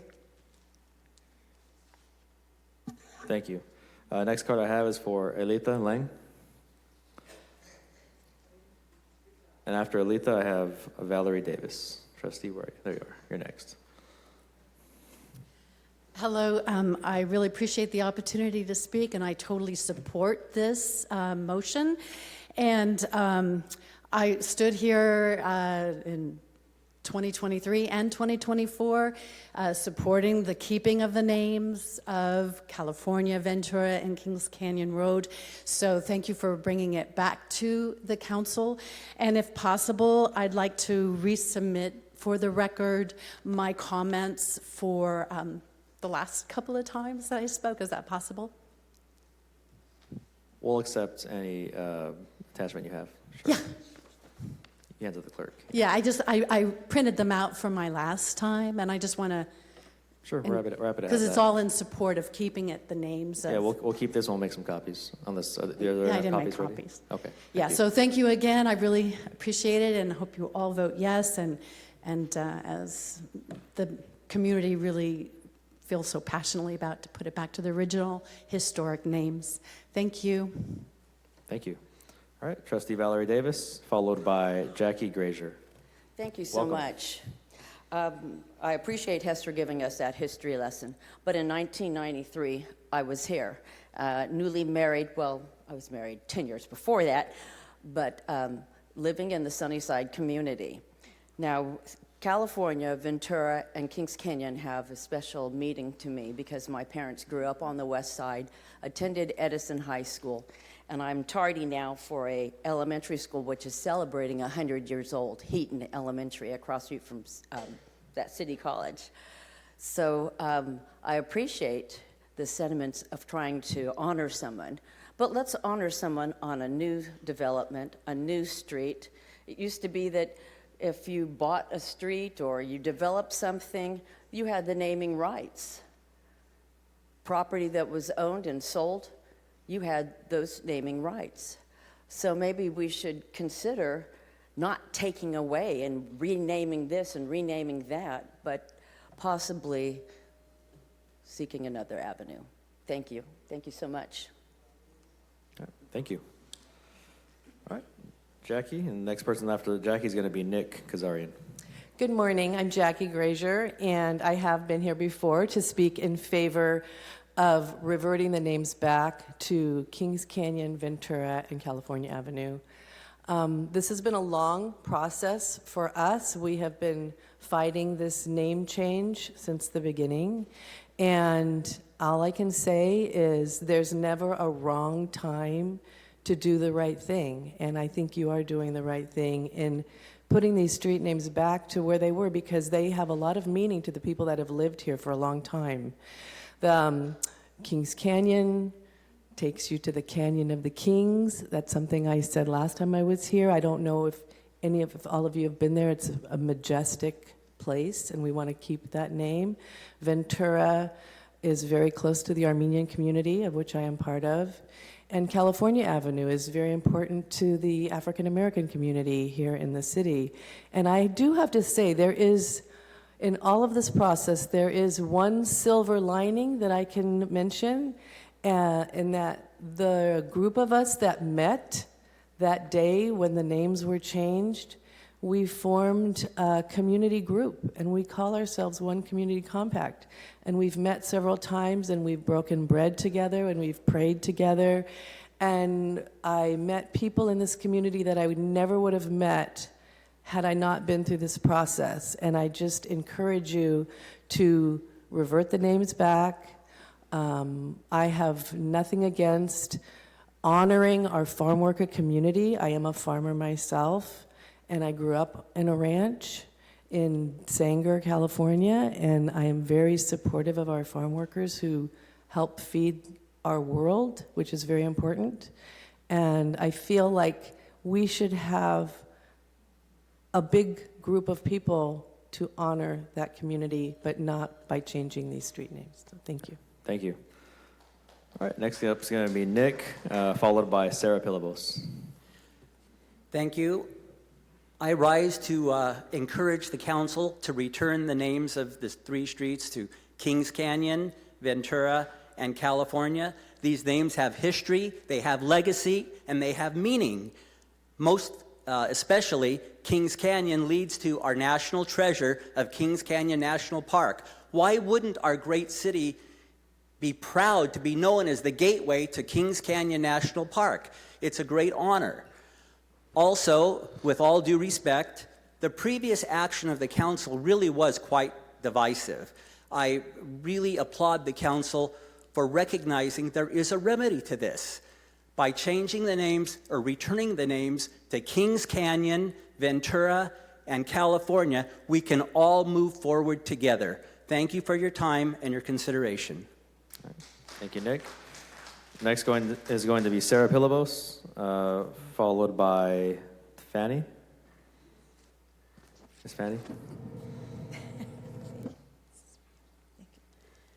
Good morning, and thank you again for your time. I'm Sarah Pilibos. Our company and our family are property owners in Southeast Fresno directly affected by the name changes that occurred in 2023. At that time, the procedure that is occurring today did not occur. At the time, it became known to us as property owners and business owners and residents. Our property initiated a petition, and I have the originals here. We never had the opportunity to present them against the name changes presented at the time. I would like to submit them. We have residents, we have business owners, we have employees, we have tenants. All of these people signed, put their names, addresses, contact information voluntarily, and I want to present what we collected at that time in favor of today. Thank you. Thank you. I'll accept those. Thank you. All right, next we have Miss Fanny, followed by Pastor B.T. Lewis. I'm not that tall. Hello, my name is Miss Fanny Beard, and I've lived on California I was raised on California, and I would appreciate it if y'all would put our name back to its original, because that's, as my mother would say, you need to let sleeping dogs lie, and you need to put it back, because I've had people to come to town and they didn't know where they were supposed to turn. They didn't know about Cesar Chavez. And then I have one friend I sent a card to. She said, I know the address, but I don't know the name. So it would be really nice if y'all could consider our names to be put back to its original state. Thank you. All right, thank you. Pastor B.T. Lewis, you're next. Pastor, you with us? The outside.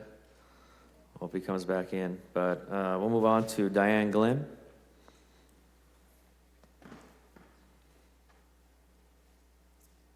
Hello, I'm Diane Glenn. Not only take the signs off the streets, I feel that his be taken off the school, Edison High School, because he didn't contribute anything to the high schools.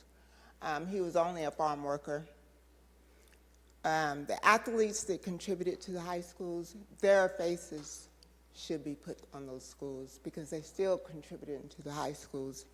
They go and they hold camps for the high schools, for the kids. Something should be put up there for the professional athletes to go back to those schools and contribute to those high schools. And don't procrastinate. You guys are spinning your wheels, taking your time. Don't do that. We shouldn't come back here over and over again. I feel that's very disrespectful.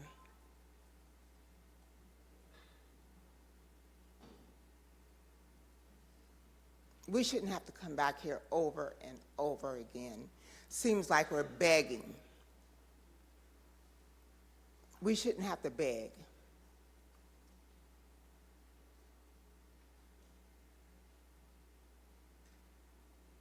Just because we're people of color. Stop it. Take the street signs down.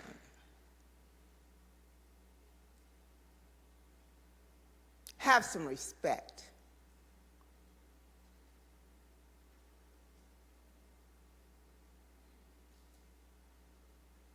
God don't like ugly. Thank you. Next speaker is going to be Karen Masson.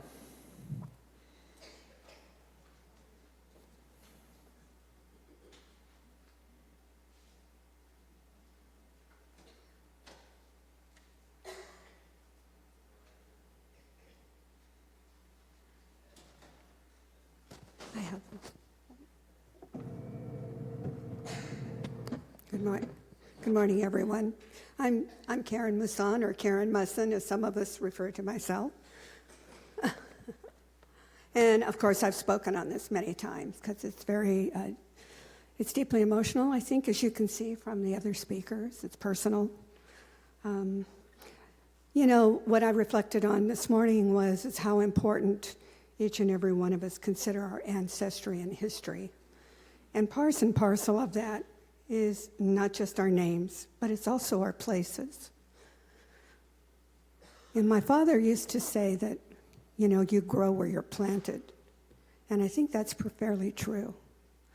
You know, those of us in the Armenian community grew to love, in spite of redlining, to grow up in a part of Fresno that maybe wasn't as desirable, but was close to our roots in the farming community. And Ventura Street has great meaning because of that, as does California Street and Kings Canyon. I just want to remind everyone that Ventura Street was named in memory of San Buenaventura, named by Father Junipero Serra.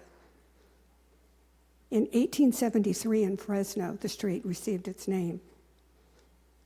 California Street was selected, as you know, it's the name of our state. And again, it has a deep history and roots of that name and the founding of that name. And that street was actually named in Fresno in 1881. And then, of course, Kings Canyon, another very special place, not only to the early explorers, the Spanish explorers in Gabriel, but also to the people of Fresno County. It's a magnificent, beautiful park that we all pride ourselves in naming as being the home to and the place of, as people travel to see the beautiful sequoias. I want to encourage each and every one of you to give us back our names and our identity. Thank you. Dr. Venice Curry, next speaker. While she comes on up, I'll remind you, if you'd like to speak, please submit a yellow card or raise your hand on Zoom. And also one last call for Pastor B.T. Lewis, if he's around. Welcome, Dr. Curry. Thank you, and good morning. I want to thank you first for bringing this item back to the public. This in no way undermines or doesn't acknowledge the hard work and the sacrifice of farm workers. But I do support the returning of the street names to those that were there before. A good name is really an invaluable asset. It sets a cultural tone, it really anchors people historically, and it really helps to shape communities, neighborhoods, and families. And I think when what you hear is an emotional plea, but also a connection to the past, the present, and the future.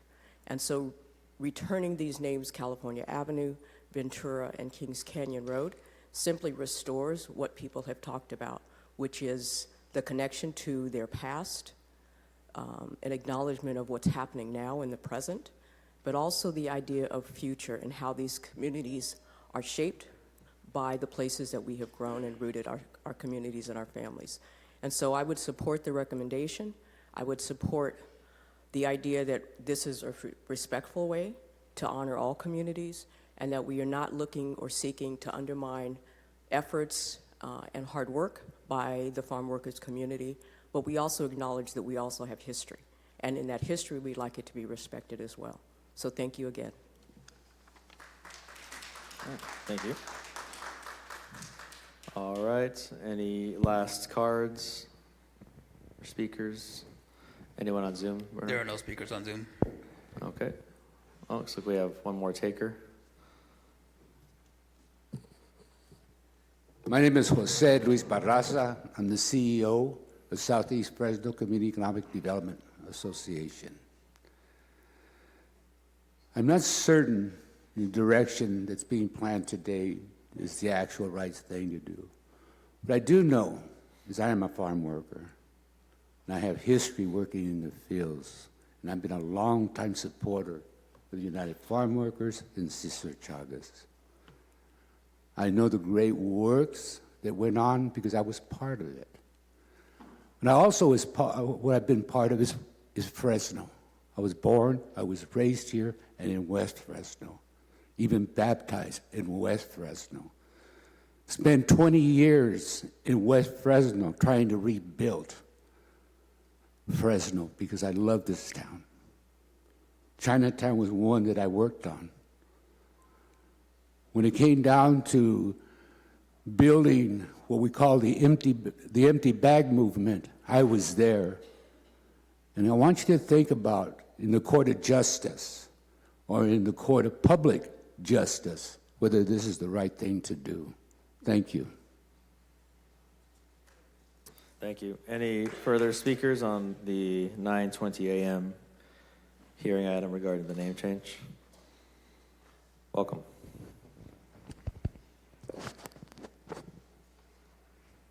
Okay, where's my time so I could see? Is it somewhere? Okay, so I wanted to say is that what's really not being said or acknowledged by the people here is that when you guys did this, you guys didn't really get public input or they didn't get due process, the people who were affected by this or were going to be. And even the people who did speak out, you guys didn't listen. And for what reason, I don't know. I don't even understand the reason why the name needed to be changed in the first place. There was nothing wrong with the name. I know I went to Fresno Adult School. I know Cesar Chavez. It's, unless they changed it, still the same. And so this just is a good example of what happens up here all the time, is that you guys are gonna do what you want, regardless of what the public says. So how easy is it for you guys just to go back and forth, right? Kings Canyon, Cesar Chavez, and right? It's not out of your pocket, is it? If it was, you wouldn't be doing that. All right, thank you. Any additional public comment on the 9:20 a.m. item, either on Zoom or here in the chamber? I have Lisa Flores on Zoom. All right, welcome, Lisa. You have 2 minutes. First off, thank you for giving the community the opportunity to voice their opinion on Zoom. I wish you would open it up earlier than July 1st. to truly get community input. First off, I want you guys to think of it this way. The number one reason why you need to change the name, and you need to do it as soon as possible without delay, is would we be having this discussion if that street was called Jeffrey Epstein? We wouldn't. We know what Epstein did. We now know what Chavez did. And you need to do this for every woman in Fresno. Because if you put up a name of someone who's violated a woman like that, numerous, because the ones that have come forward are not the only ones, then that speaks loudly of how Fresno, one Fresno, thinks about the women in town. And also, too, you guys need to think and look at your behavior in passing this.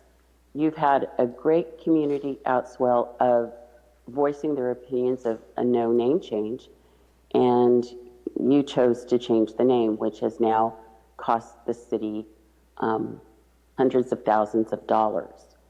And you need to think about next time you decide to do a name change, it really does need to do a deep dive. Because if you really asked the community and you did a deep dive, you would have heard the rumors. Once again, I support the community's desire to change the name back. Thank you. There are no more speakers on Zoom. Okay. Seeing no more speakers here in the chamber, no more on Zoom, we're going to go ahead and close the public hearing on this particular item. Come back up to the dais, and I have two punch-ups. I have four. Councilmember Carbasi, followed by Councilmember Perea. Okay, if we could start, as Councilmember suggested, if we can first, staff, get an idea of, can you explain the process to change a street name? Maybe that would help, and maybe the timeline, Mayor. I'll just, if I may, just give somewhat of a lead in. I know there's a lot of emotions involved in this issue, and understandably so.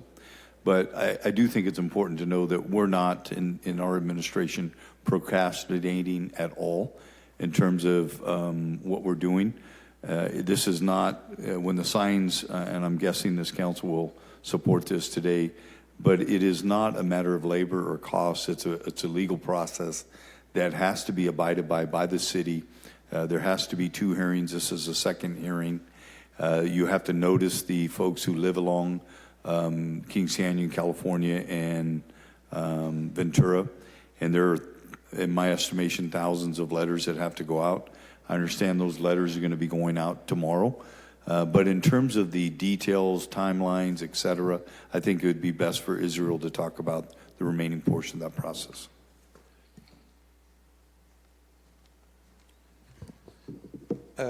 Councilmember Carbasi, I understand your question is what is the process to change the name of the street? Whether it's this street or any street in Fresno by changing the name. There's a legal process we're required to follow, correct? Yes, that's correct. Okay. As the mayor mentioned, there are 2 public hearings that are required, including Planning Commission and City Council. And part of those hearings give the public an opportunity to participate in the conversation if we're making a dramatic change like that.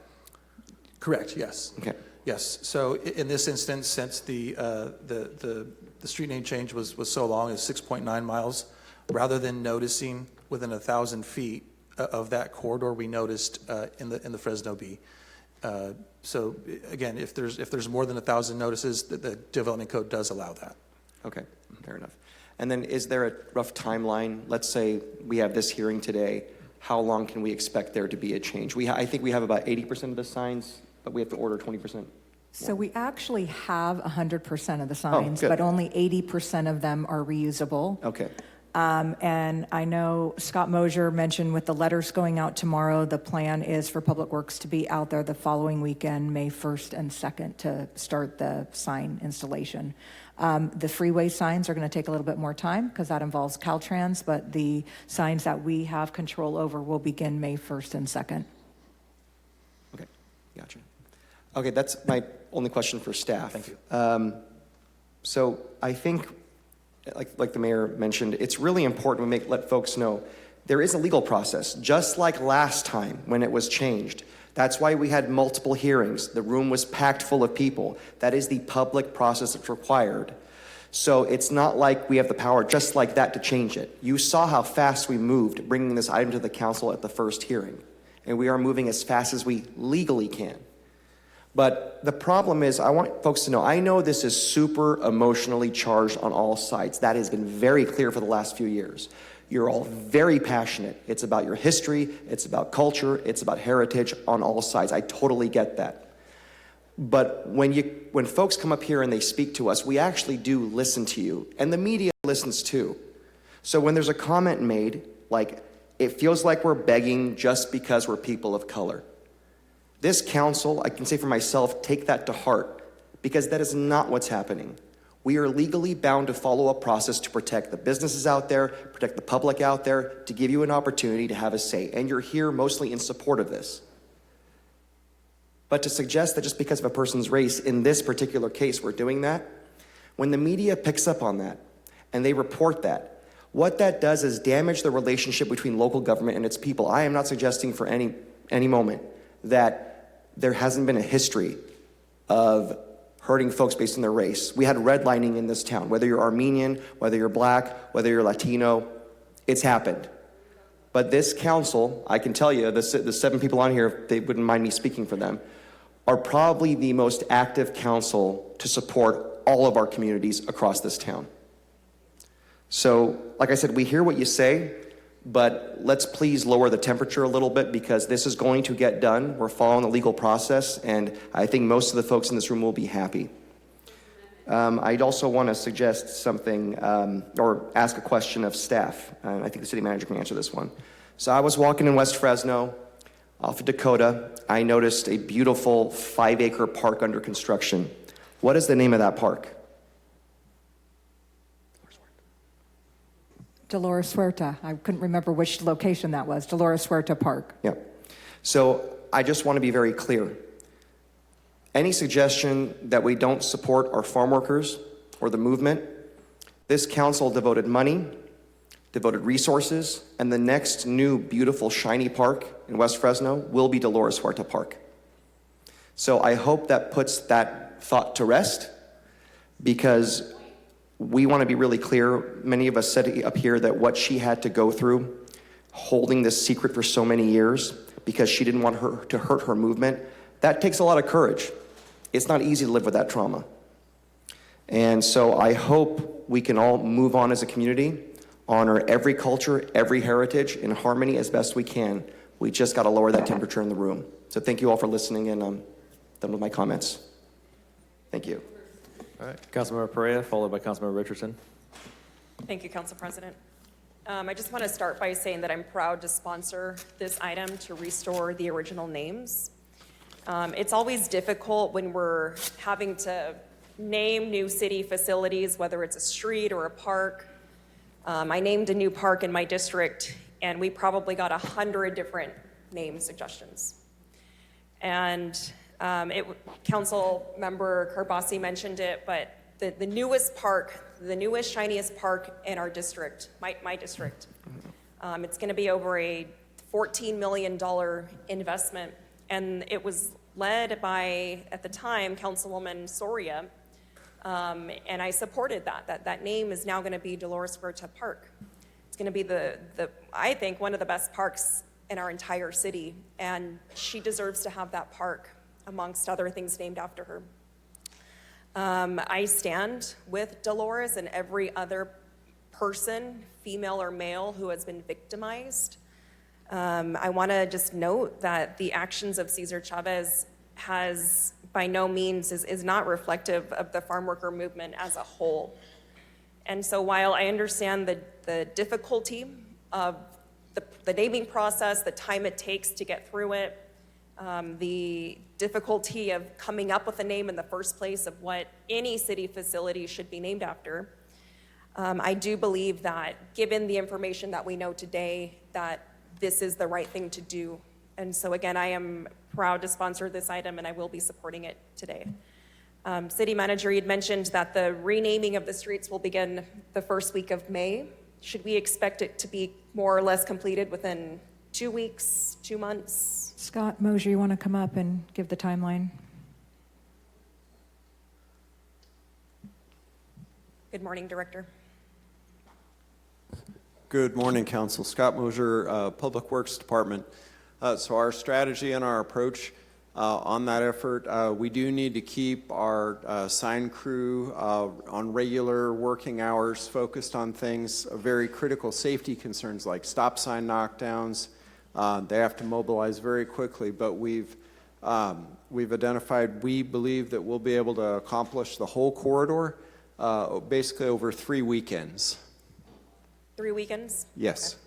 Okay. All right. That's correct. So really we're looking out to just mid-May to be wrapped up. Okay. Thank you, Director. Assuming council approves the item today. Correct. Thank you. And then what would be the process to coordinate, I guess, with Caltrans to make sure that they are able to timely update their names along the freeway? On the Caltrans front, it's essentially the same process the city went through in 2023. So it will involve an agreement with Caltrans where a statewide policy is that the local agency funds that cost of the conversion. So that'll be an agreement that comes back before the council. Caltrans would then go forward to order the signs. Those are very large signs, almost as big as wall to wall in this council chamber. Those do take several months to procure and fabricate, and then they'd be installed. We are working with Caltrans as well on some short-term solutions where they may be able to cover that temporarily while the permanent signs are ordered. Thank you, Director. Thank you. I'm going to give it back to Council Vice President.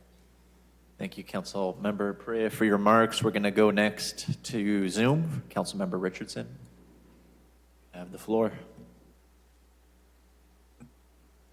Thank you, Council Vice President. I'll just take the wall. So I wasn't here on this council when this was originally voted upon, but my vote is going to be driven in large part by the same reasoning of my predecessor. So it was a 6-1 vote. My predecessor was the no. And I don't think, I mean, you can speculate it was because of one reason or because of another. But the one thing that we definitely have in common is fiscal responsibility, being fiscally conservative. And a comment was mentioned by the public about how the thing that's not being talked about today is public that has been talked about. The thing that's not really being talked about today is the cost to all of the business owners to change everything that they have that has said their address for years. So on one hand, yeah, I think that the original name should absolutely be brought back.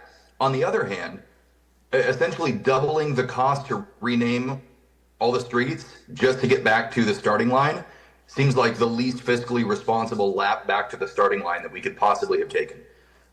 What I would like to know, and this is probably a question for staff, is the cost to the city to originally change all these names. I know a lot of that had to do with reimbursements, and again, I wasn't on the council at the time, so hopefully you can educate me on this a little bit.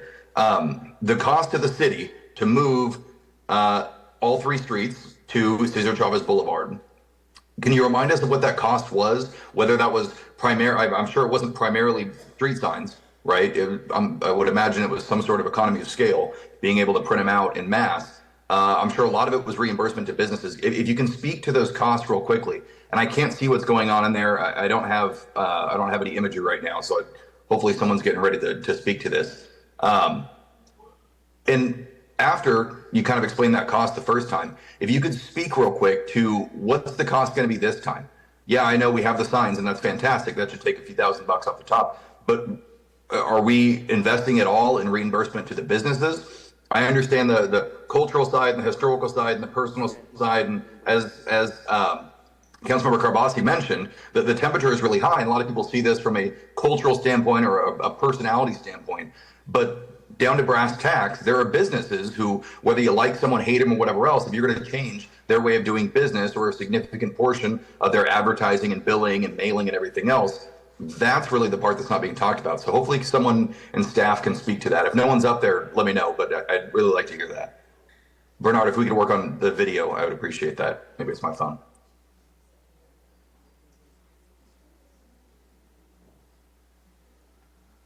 Go ahead, Scott, if that's okay with the Council Vice President.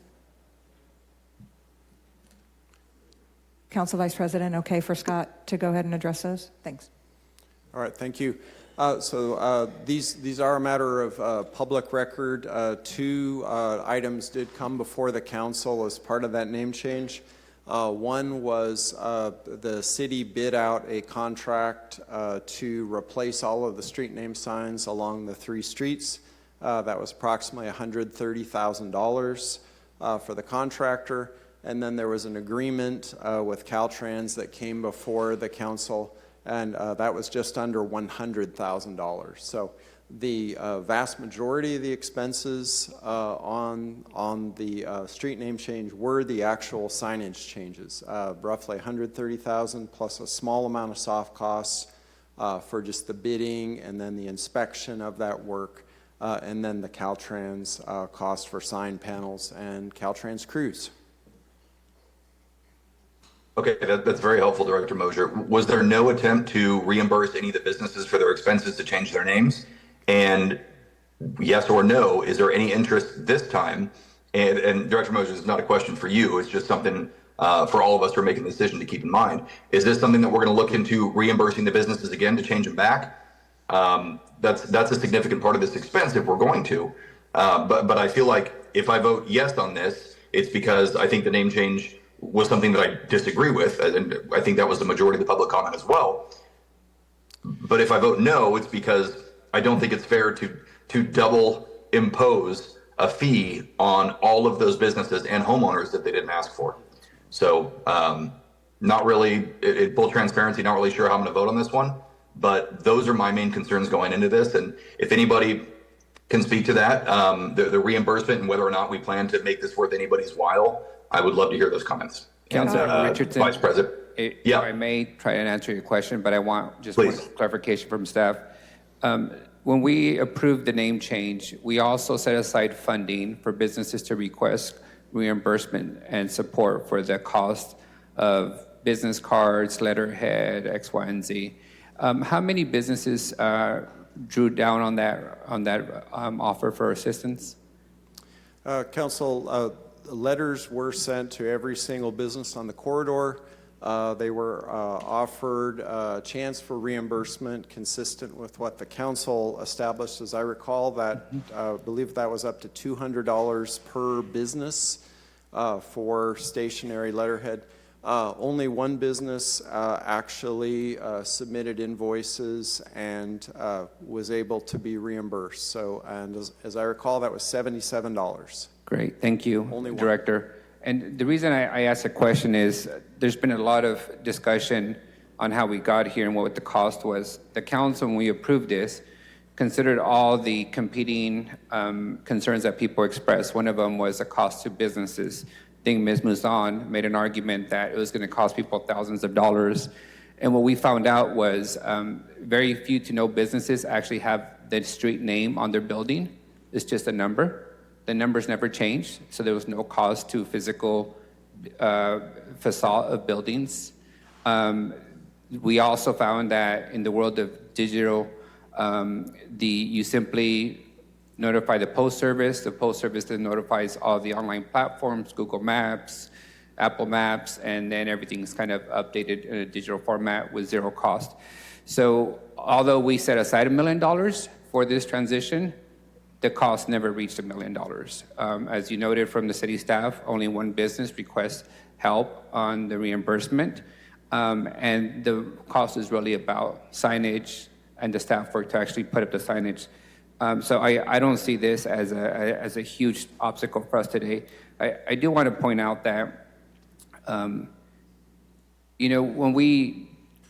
the discussion to Cesar Chavez Boulevard took 30 years. This council debated it for 2 years.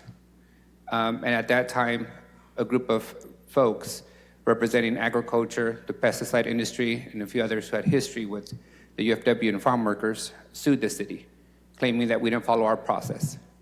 We went to court, and the court found that we did follow our process. As has been noted, there's a process, including public hearings.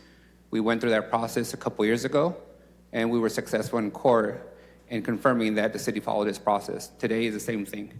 Councilmember Arias, I appreciate that. You answered my question very well. I'm going to take the rest of my time, if you don't mind, just to end. By all means, go ahead. Might be next. The only thing I hope that was very informative, and I think that'll help inform my vote. I appreciate that context.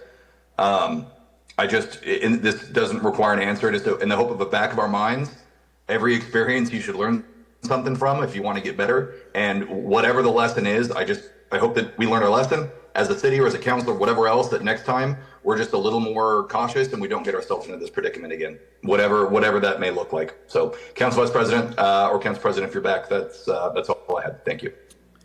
All right. Thank you, Council Member. Next, I have Council Member Vang, followed by, is it the mayor? TJ? You punch up? Who punched up over there? I think he already spoke. I think he was at the very beginning spoke. All right, so Councilmember Vang, followed by Councilmember Carbasi. Thank you very much, Council President Esparza. I was not here in 2023, but I'm here today, and I heard you loud and clear. Those who spoke in person and the one individual who spoke through Zoom. Also, the half dozen or so people who submitted their opinion to my office, I heard each and every one of you loud and clear. As noted earlier by my colleagues, this is a very emotional subject. It is not only culturally significant, also there's a financial component to that as well. And I want to thank Miguel Arias, my colleague here, for mentioning the $1 million that was allocated in the resolution dated March 21st, 2023, to the renaming project to cover the application fee, labor, and materials, and replacement of existing city streets and signs. For many of you, this is personal because you have history attached to this corridor, starting with California in the west, Ventura in the mid, and Kings Canyon to the east. If this name change is going to revert back to its original names, Kings Canyon will impact my district greatly.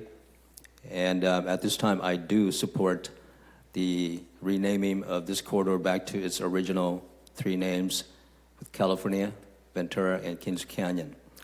What I look forward to is after council approve, if we approve this agenda, what about the businesses that operate along this corridor? Again, we're asking them within a 3-year period to go through expenses that it's none of their fault.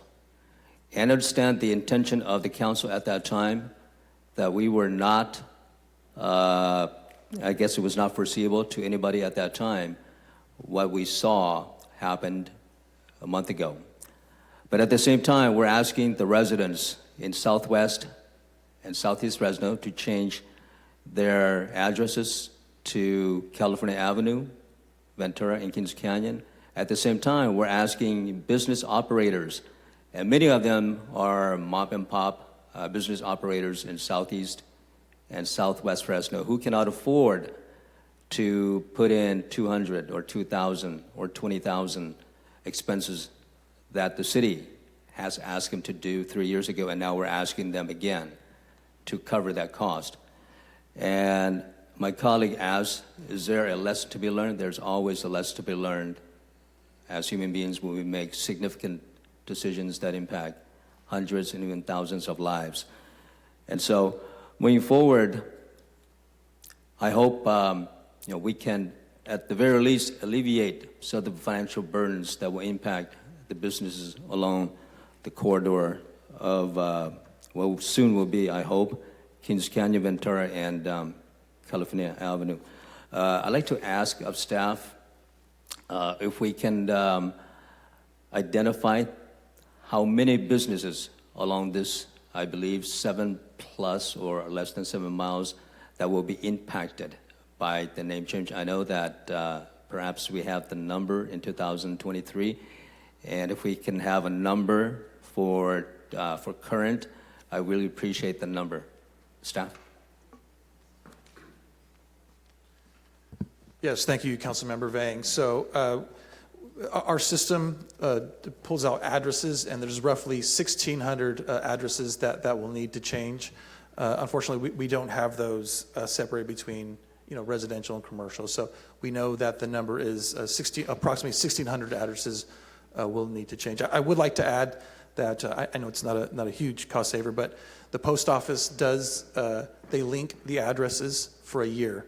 So if they continue to use Cesar Chavez Boulevard, they can use their existing letterhead, existing mail documents that they have. They can use those for a year. As a post office, will link those two addresses. Okay. Planning Manager, can you provide those 1,600 businesses to council? Yes. So there's 1,600 unique addresses. We don't have them separated between businesses and residential. They're just. I see. So they're either business or residential Correct. addresses impacted. Yes, correct. Okay. So, Councilmember, we'll do that, but we're focused right now on getting those letters out. Once we're done with those tasks, we'll get you that information. I don't want to delay getting the letters out. Right, I understand. And my specific question is the business component of these 1,600 addresses that will be impacted. If we can separate the personal address from the business address, then not only that, be identifying business address in District 5, District 3, or District 7, so I can have an idea of how many businesses will be impacted in District 5 when and if council passes this item to revert back to Kings Canyon, Ventura, or California. Can we do So that? I know we can separate by council district. So we can separate the addresses between what's a business and what's a residence? We'll need to look into that. If it's zone residential, then we'll assume it's a residential property, and then the ones that are commercial, we'll assume obviously they're commercial. So as you know, on that corridor, which is primarily commercial, there are some residents. So the zoning may be like a mixed use. So I'm going to tell you, it's not going to be perfect. I know on the corridor itself, it's going to be more difficult. On the streets offshoot, those are primarily residential. I think that'll be much easier, but it's not going to be 100% accurate. I'm asking staff to do their very best to separate personal from business. Thank you. Thank you.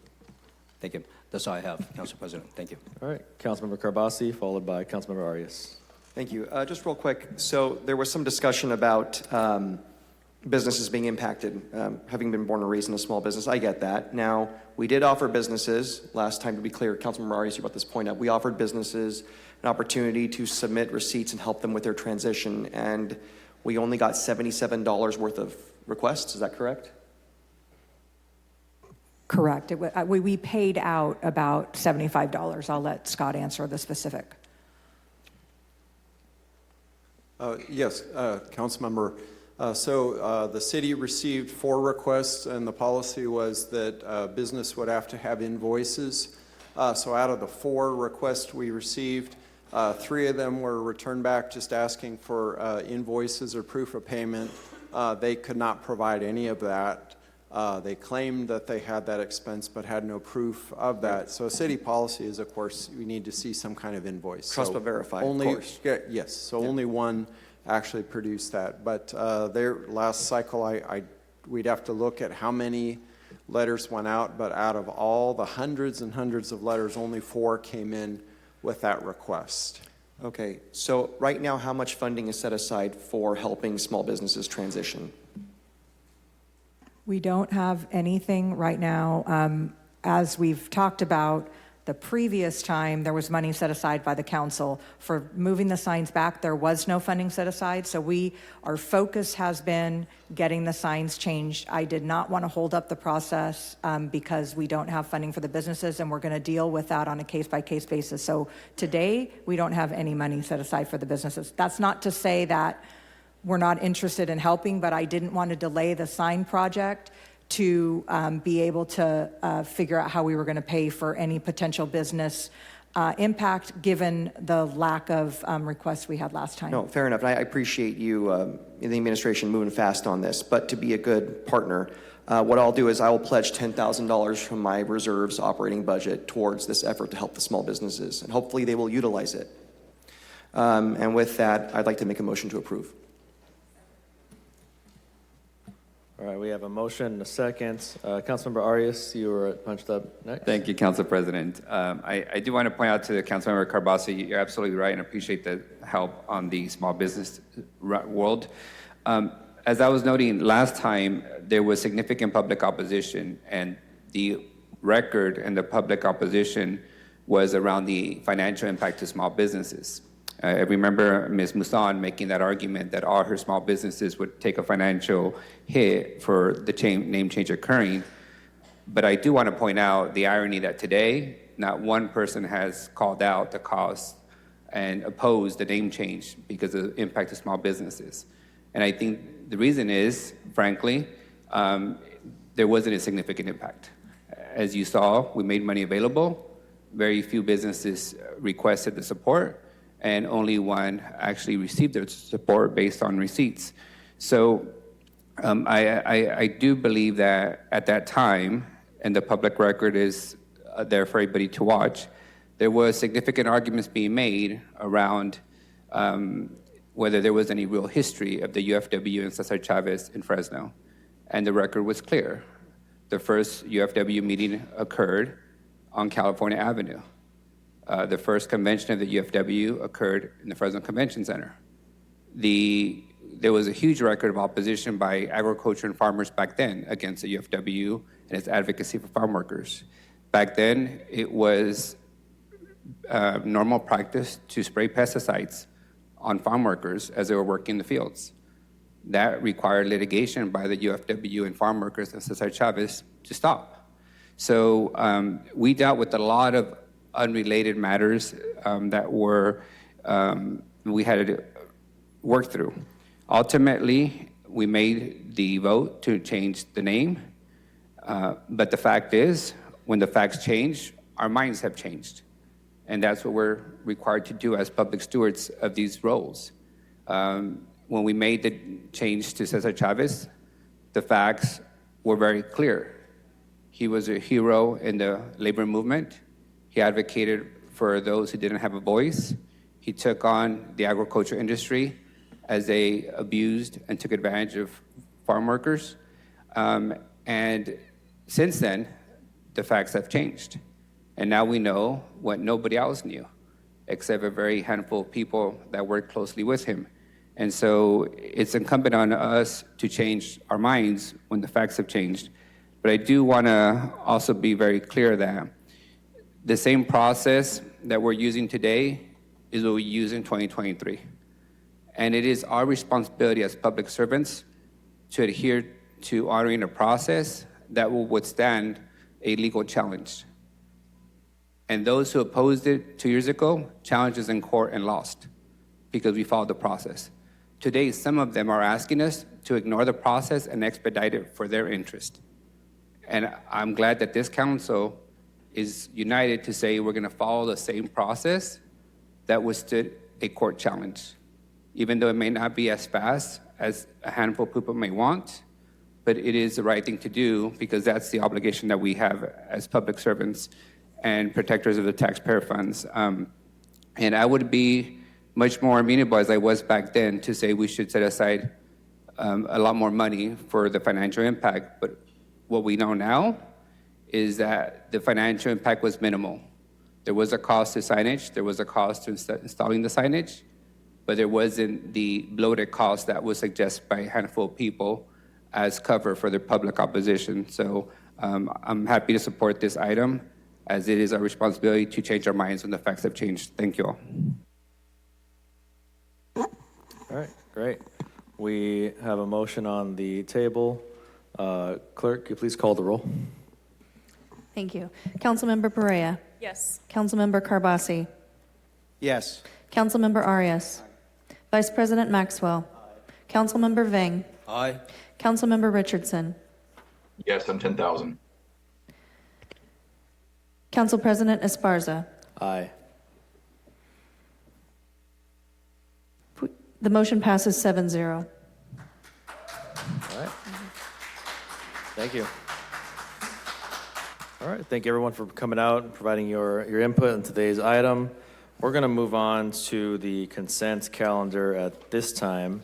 And so what I'm going to do is open up public comments with respect to the consent calendar, any items that may have been pulled from the consent calendar to be heard separately, as well as closed session. So I do have a couple of cards here. The first one I have is Ashley Owens.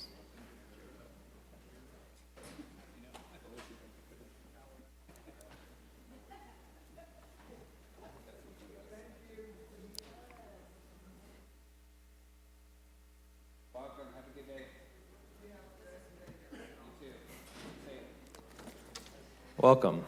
You'll have 3 minutes today. All right. My name's Ashley Owens. I work for Dawson Malden Construction. We were the apparent low bidder for the Leaky Acres project. We have received a letter from the city bypassing us and deciding to go with another contractor. At that time, we went ahead and we filed an appeal. We did our due process, which was later denied. We requested the bid documents on March 30th. And as of March 14th or April 14th, I got a response that I could come in to look at the documents, but they wouldn't supply them any other way. I brought up the CPRA, the act, asking them to provide them to me since they were submitted via electronic submission. So essentially, they should be stored that way. Still being kind of pushed around, told, you can come in at a mutual agreeable time here in the future and we can discuss, or so you can look at them. As of right now, we are not necessarily trying to argue the merits of the bid, of their judgment or their decision. What we're trying to do is ask City Council to not award the project because we are still in discussions with the City of Fresno, and we haven't had the answers that we asked answered. Let's see. So, sorry. What we're worried about is that the city of Fresno is going to award a job to another contractor without giving us our due process, without allowing us to explain ourselves. We did ask for a hearing. We were denied that right, even though we provided all documentation. We provided it timely.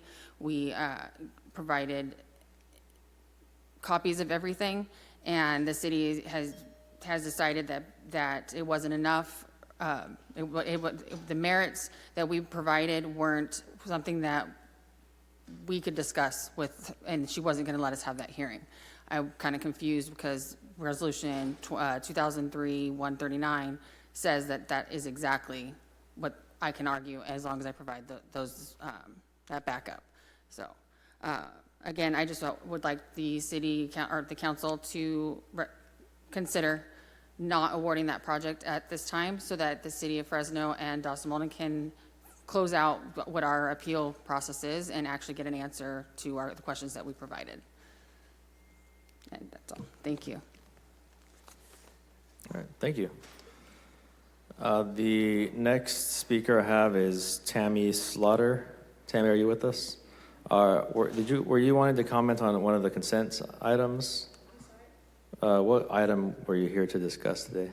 This is just an off-the-agenda item. We are not yet unscheduled. Let me see if I can get through this, and if there's a few minutes before lunch, I got your card. Okay. Yeah.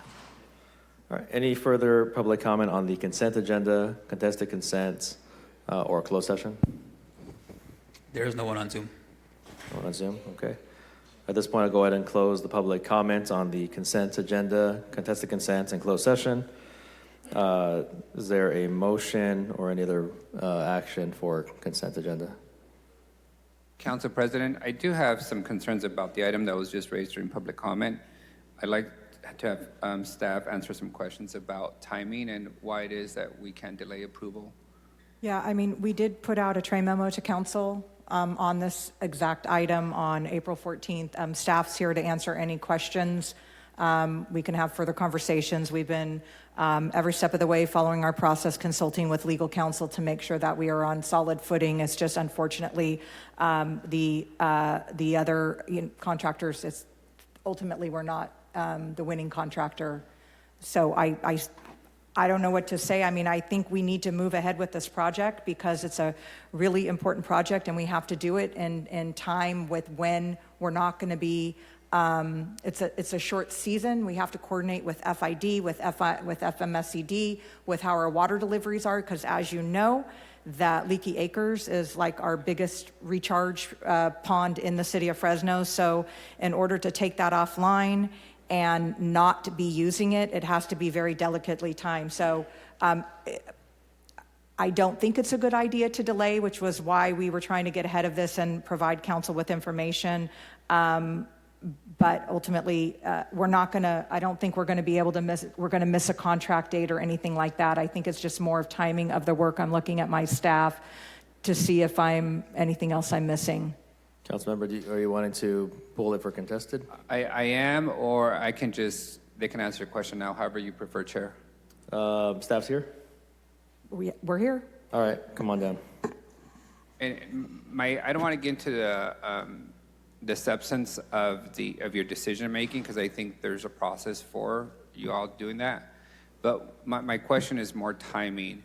If the council was to delay approval of this contract to the next council meeting, would that give you staff sufficient time to respond to the low bidder? We've already responded. There's nothing else to respond to. And that's the question for Brian. I don't think we have any other responses due. We've responded. Does the bidder not have a right to see the documents that they requested? Aren't those all public record? So they did put in a protest within the required timeline, which is 5 days from the initial staff determination posting. Just to walk through the process, when we put together that analysis, we do go through the city attorney's office, make sure that we're all in alignment, and we're very much guided in making sure that everything we do is legally defensible. In the case of this bid, and I think this is important to note that the issue is that the low bidder did not sign or provide a signature for the bid itself. So saying, hey, City of Fresno, we have a bid. It is fully signed by the officers of the company. That was missing, and therefore it is not a valid bid and therefore bypassed in accordance with our resolution for... So in essence, they submitted an incomplete bid? That is correct, sir. Which by ordinance you're required to reject? That is correct. And has that been communicated that clearly to folks? You would think that as experienced contractors and companies, they would know when they've conducted an error and not appeal such a basic error. So yes, that was communicated in the letter to the contractor. And the request for an appeal, they did ask for appeal, was denied because they actually did confirm, yes, hey, we forgot to include this, we're sorry, can you please still consider our bid anyway? Nonetheless, we cannot. So from staff's perspective, the appeal is concluded? Yes. And there's nothing else for them outstanding that they need in that process of appeal for bids? City Attorney, can you confirm on the record? At this point, after conferring with staff, there's nothing else that city staff needs to do. We would not recommend a response back to the contractor at this point. As far as we're concerned, our process is over. Our appeals process is over. They have been denied. Thank you. One last question. What was referenced was that we were not making the documents available that are public record in nature and that we require people to come and see them in person. Is that the case? So I'd like the city attorney to respond to that. That doesn't seem to be customer friendly for our expectations of a public agency.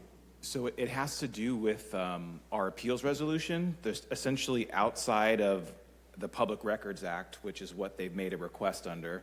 Under our appeals resolution, what is allowed is that the contractor can physically come into the city, inspect the documents they need, take pictures of them, do what they need to do in order to formulate their appeal or do whatever else it needs to do.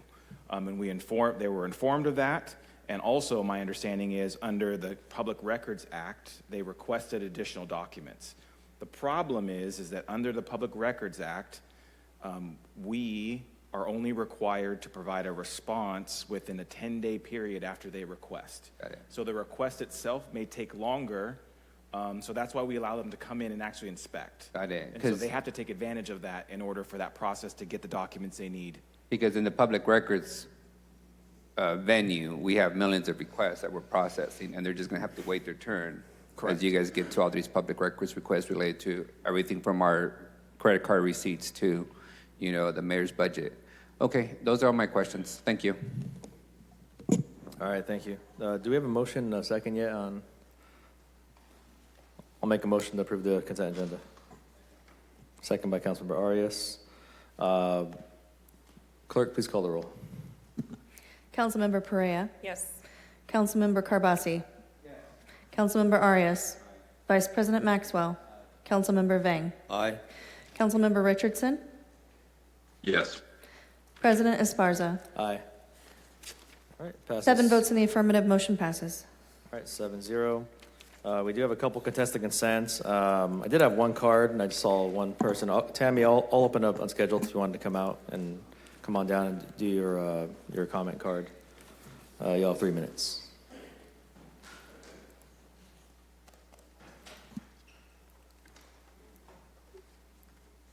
Thank you. Good morning. My name is Tammy Slaughter, and I am a 7-month resident of Fresno. I'm here today as both an advocate and as someone who has recently navigated a highly time-sensitive housing situation. Over the years, I have worked in housing programs, youth advocacy, and community-based initiatives that supported individuals and families in helping them to maintain stability. What I've come to understand both professionally as well as personally is that there is a very critical gap in our system. When we talk about housing, the conversation unfortunately begins at homelessness. We talk about encampments, mental health, and substance abuse, but very seldomly and far less about the moments before the displacement when intervention is still yet possible. Just the other day on Tuesday, I sat in an eviction courtroom filled with residents who were navigating similar circumstances. In a single morning, I had opportunity to hear stories of loss, of income disruption, separations, and the families doing their very best to hold things together. And in my own experience over the past several months, I have observed the steady turnovers, moving trucks that were lining the streets near the end of the month, at which point the 30-day notices are expiring. Additionally, I have seen signs of multiple families cycling through the same units as evident by mail that I consistently receive in my box. But seriously, I couldn't help but wonder, if we are only responding once people fall into homelessness, are we then unintentionally and subconsciously reinforcing the very system that we claim we are trying to solve? Housing stability is foundational, and when it is disrupted, it affects employment, health, and long-term community stability. Additionally, it places an increasing strain on an already burdened social service system that is left to respond well after the fact. I believe sincerely that there is opportunity here, not just to respond, but for us to lead differently by strengthening prevention-focused strategies.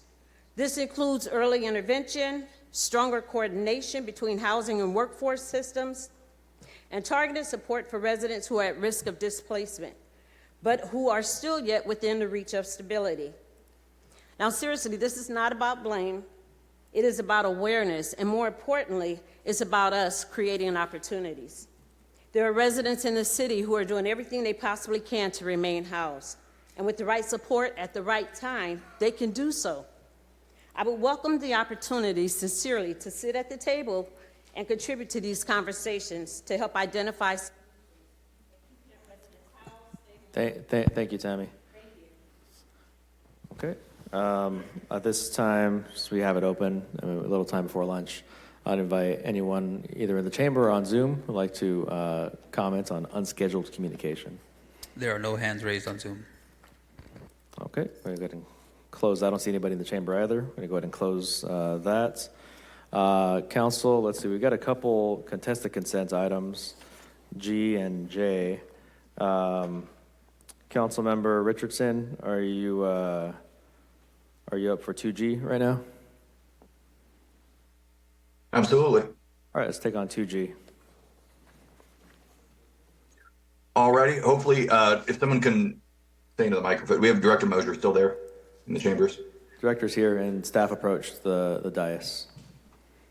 Fantastic. Thank you. So 2G has to do with the second phase of for those who haven't seen the agenda, second phase of a project installing the chicanes on the intersection of Granville and Beeheimer. Phase 1 was on Beeheimer. If you're not familiar, those are kind of the curbs that go like this and wind around as you make your way east or west right there between Granville and Maple.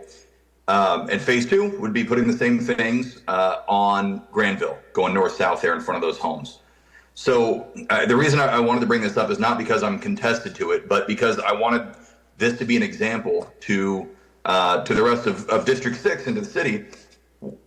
I don't appreciate big projects happening that are going to affect neighborhoods without having first a meeting between whoever's going to do the developing or the building and the neighbors. So Director Mosier was fantastic, transparent, brought his staff out. We met with the neighbors at Copper Hills Elementary School. There were a bunch of people there who were really passionate about it, had questions, but more importantly, had concerns, and essentially said, hey, we understand why this is necessary, but we want to see this. We want to see the reduction of this curb. We want to see this corner redesigned. We want to see a turn lane. We want to see whatever it was. And Public Works was, again, just amazingly receptive, responsive, and transparent in going about that. So you can expect the things that you asked for during that meeting are going to be prioritized. And I wanted to thank Director Mosier. I wanted to reassure the neighbors, the rest of District 6, that this is going to continue happening. We're going to continue having meetings before anything big gets developed in the area that may throw off in one way or another or affect your day-to-day commute or your neighborhood.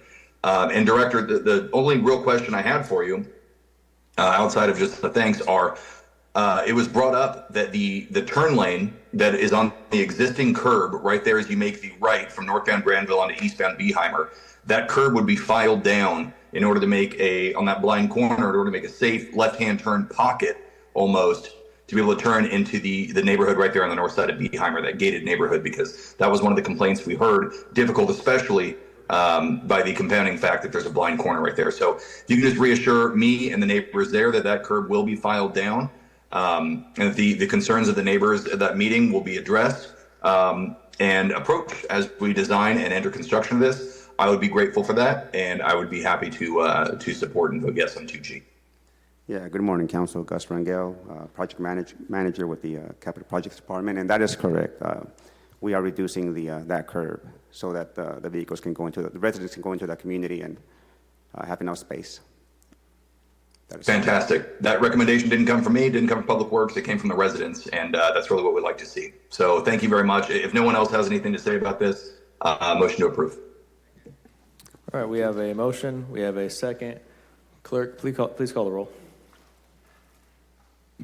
Councilmember Perea? Aye. Councilmember Carbasi? Yes. Councilmember Arias? Vice President Maxwell? Aye. Councilmember Vang? Aye. Councilmember Richardson? Yes. President Esparza? Aye. 7-0, the motion passes. All right, great. We're on to 2J. Let's see here. This was pulled by both Councilmember Arias and Councilmember Carbasi. Councilmember Arias, I'll let you have the floor. Oh, this is D2? Okay. Yeah, I appreciate that. Brian, Director, sorry.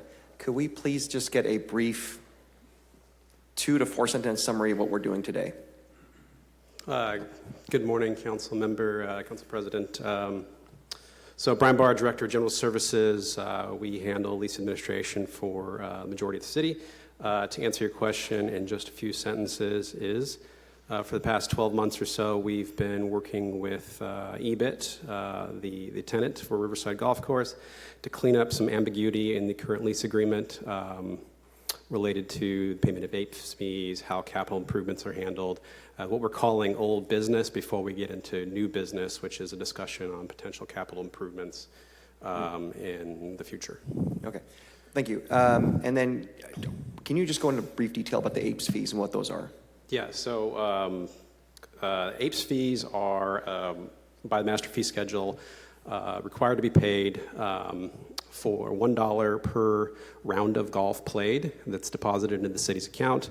What we discovered, thanks to the Parks Department and the wonderful team over there, is that due to ambiguity in the contract, that it was very unclear that the tenant was supposed to collect and remit those funds to us. So we've discovered that, and we've now fixed this problem. So that is going to be paid to the city on a go-forward basis starting June 1. Got it. I do want to commend you and Cliff and Director Aguirre for really moving the ball forward on this. I know that it's taken some time. And I do want to commend, of course, I say Corso, but EBIT as well for working with you. But you guys really got a lot of progress done. Now, what I want to do, just briefly, so Riverside Golf Course is a municipal golf course, and that means that everyone's a member. You don't have to pay some I don't know how much it costs, very expensive upfront fee to join the club. And I mean, any member of the public can go and play. Correct? I believe that to be Sorry, the case. all I know about golf is Happy Gilmore, so please forgive me. You and I are in the same boat. Okay, sounds good. Aaron, you can bail us out if we need to. Gotcha. So I want to be clear, this course pulls people not just from Northwest Fresno, but throughout the region. Would that be correct, based on data? Yes. Okay. So what I'd like to do is Bernard, if you wouldn't mind, I have some slides. We're going to show those briefly. This is the same operator, operates the facility in Visalia Valley. What is it called? Valley Oaks, thank you. And so currently there is a driving range, which is basically just netting and a grassy area, and that's it. Just the standard, I guess, driving range, nothing too fancy at all. They have built a facility out there, mostly paid for by the operator. If you can go to the next slide. It's kind of like, let's go one more. It's kind of like Top Golf Light, where it'll be covered. There are rows. There is a new beverage, I'll say beverage to be polite, area out there. It is family friendly, and it'll offer not only a unique activity out there that'll make us more competitive in Fresno and open to the public, it also offers more income potential. I think it could be pretty good income potential for this site and help us continue to fund our capital improvement, our fund, and potentially use it for other things not just in the entire system, not just at Riverside. So one more slide. That's the last one? Okay, go back to the previous one.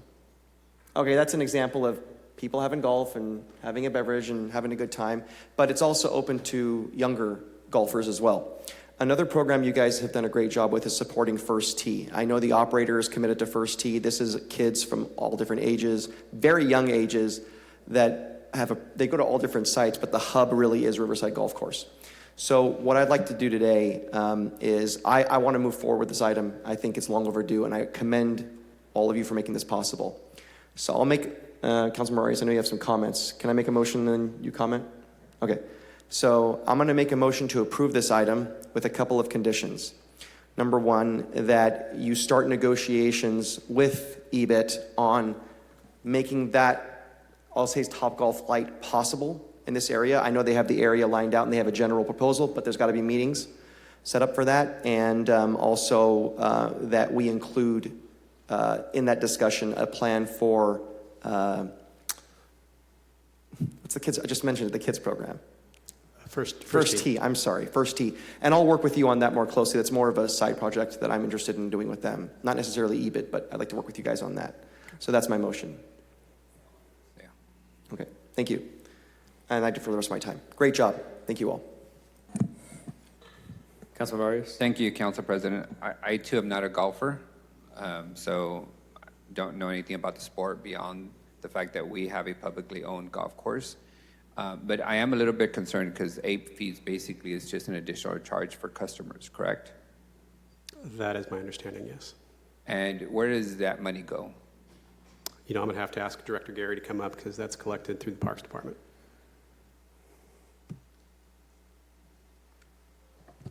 Good morning, Aaron Aguirre, Parks Director. APES fees goes into our special fund out at Riverside that helps us go through and fund some of the capital improvements and some of the infrastructure needs of the facility. So how much do you anticipate generating with this dollar additional cost per round or however you guys charge it? So based on the current data from EBIT Golf, we did see an increase in the rounds of golf. We're estimating about another $40,000 to $45,000 that would come in with the addition of the APES fees. So in total, how much does the city generate there on any revenue that it gets?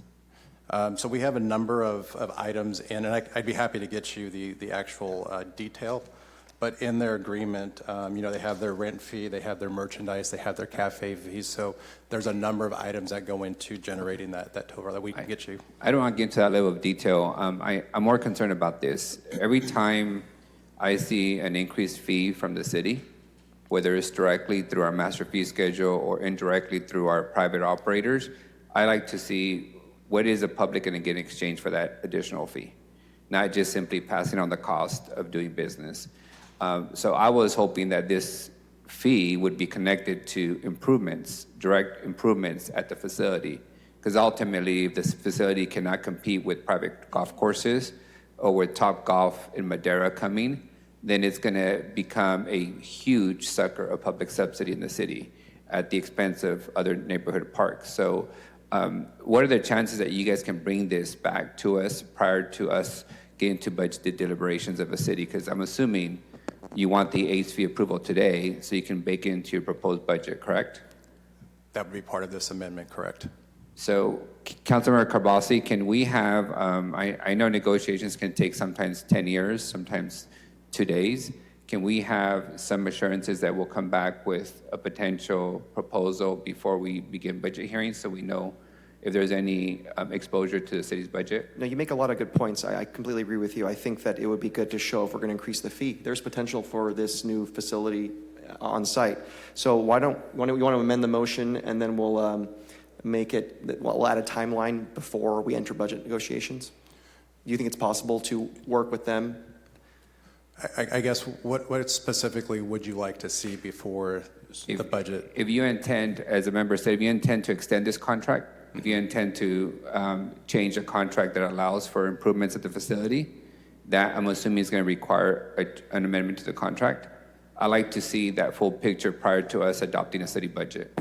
So, Councilmember, I want to make sure that everybody's clear that this is a fee that's in the master fee schedule that Understood. all of our facilities charge. Mm-hmm. It's just by an oversight in language to the contract, it wasn't being charged here. So I want to make sure, though, that we're being careful and not trying to connect a contract extension to the collection of this fee. The fee gets collected, it goes into the fund to be reinvested in that particular facility. So it will stay at the facility. City Manager, is this a fee that had not been charged to customers to date? That's my understanding, is that we came across and we realized during budget that it wasn't being charged. It should have been charged. Understood. So I would say customers have gotten a break. And I would also say the facility has millions of dollars of unfunded infrastructure, and if we would have been charging this fee like they should have been charging it, we certainly would have more money in the pot to be making some of those investments. So the reason I asked that, City Manager, is this is a publicly owned facility, as is Chachansey. Yes, per the agreement, Chachansey was supposed to make major improvements. These last few years, the administration has recommended that we pony up $7 million for a new screen, a new field, a new this, a new that, outside of that agreement. So my point is, if there's such potential exposure to the city budget, I'd like to see that before we start talking about a city budget, because I have yet to see whether we are 100 million short or 5 million short. And we can absolutely be talking about what a plan could be for investing back into Riverside. I just want to make sure that it's not connected with any sort of contract extension. That's where, when you're talking about an operator contract extension, that is a little more difficult, but we can certainly work on a plan. Could the council simply today extend the contract? I don't know. I don't know. I'm sorry. I don't think it's agendized that way. I don't know. I defer to the contract's attorney's office. agendized. I don't know. The I don't know. contract's agendized, so couldn't we just, City Attorney, can we just make an amendment to the contract to extend it today? Not that I'm going there yet, but I like to understand. My understanding of the changes in the First Amendment are that we're clarifying certain things that exist already in the agreement to make them clear for both parties. I'm not aware, correct me if I'm wrong, Sukman, if there's no, I don't believe there's a contract extension in front of us. There's not. There's not. But I think, I get your concern, though. So I want to be clear. I don't think any of us are blaming the administration for anything at all. But even though you make a good point, when we increase a fee, like Councilmember Arias is saying, the public will think, well, what is it for? What am I getting out of it? Yeah, they should have been paying it for years. And I can't tell them, well, you got a discount for a long time. They're going to wonder what's next. We do have a unique opportunity where the operator, I think, is willing to pay hopefully a majority of the cost. But if they make a capital investment, they're going to want a longer contract. But if we have to make any investment whatsoever, I think what the council member is saying is it'd be nice if we can know what that investment will be before we enter budget negotiations so we can work that into our process. So my understanding is you've already, in a good way, jumped the gun and you have a meeting scheduled with EBIT already. Is that correct? Next Which week. is awesome. Thank you. So I think, council member, your request is if we approve this today in good faith, both sides are back together on track, part of the condition is you will come back to us before budget with a proposal. If it includes, I'm sure it'll include a contract extension because it's going to be a capital improvement project. Is that possible? You want to speak to that, Fees? Certainly. Being that our first real discussion is on the 28th, I will say we will endeavor to do that, our absolute best to do that. What terms are proposed beyond what we've kind of just touched upon already is unknown, and we certainly have to work with the city manager's office in making sure that this is something we'll support. Well, yeah, because what I don't want to have happen, I think even though we're not golfers, we're pretty motivated here. I think what's going to happen, because there's a public impact, I think what's going to happen is I don't want us to make a motion saying, well, we're going to request $5 million during the budget for this, and we'll wait and see when negotiations are over. If it's less than that, it'd be good to do it up front. Councilmember, if I may, I've been to a golf course probably twice in my 7 years. And both times were related to my kid and his required PE or extracurricular activity. What I saw there was a whole bunch of kids, high school kids from around the city participating that day, probably because it was related to school day event or whatever. What my concern is that we all have to answer questions why we're charging school sites, these students, an additional fee when there isn't a direct nexus to improvement. So I like some level of closure on whether you guys are going to make headway or not on improvements at that facility prior to us adopting a budget or discussing a budget. We can absolutely say how we're going to spend the $40,000 that's going to be generated. If I understand, we're talking about $40,000 being generated, we can absolutely be prepared to say how but what I hear of what you're wanting is sort of the bigger global plan for Riverside, which if we were doing 40,000 or not has been in discussion.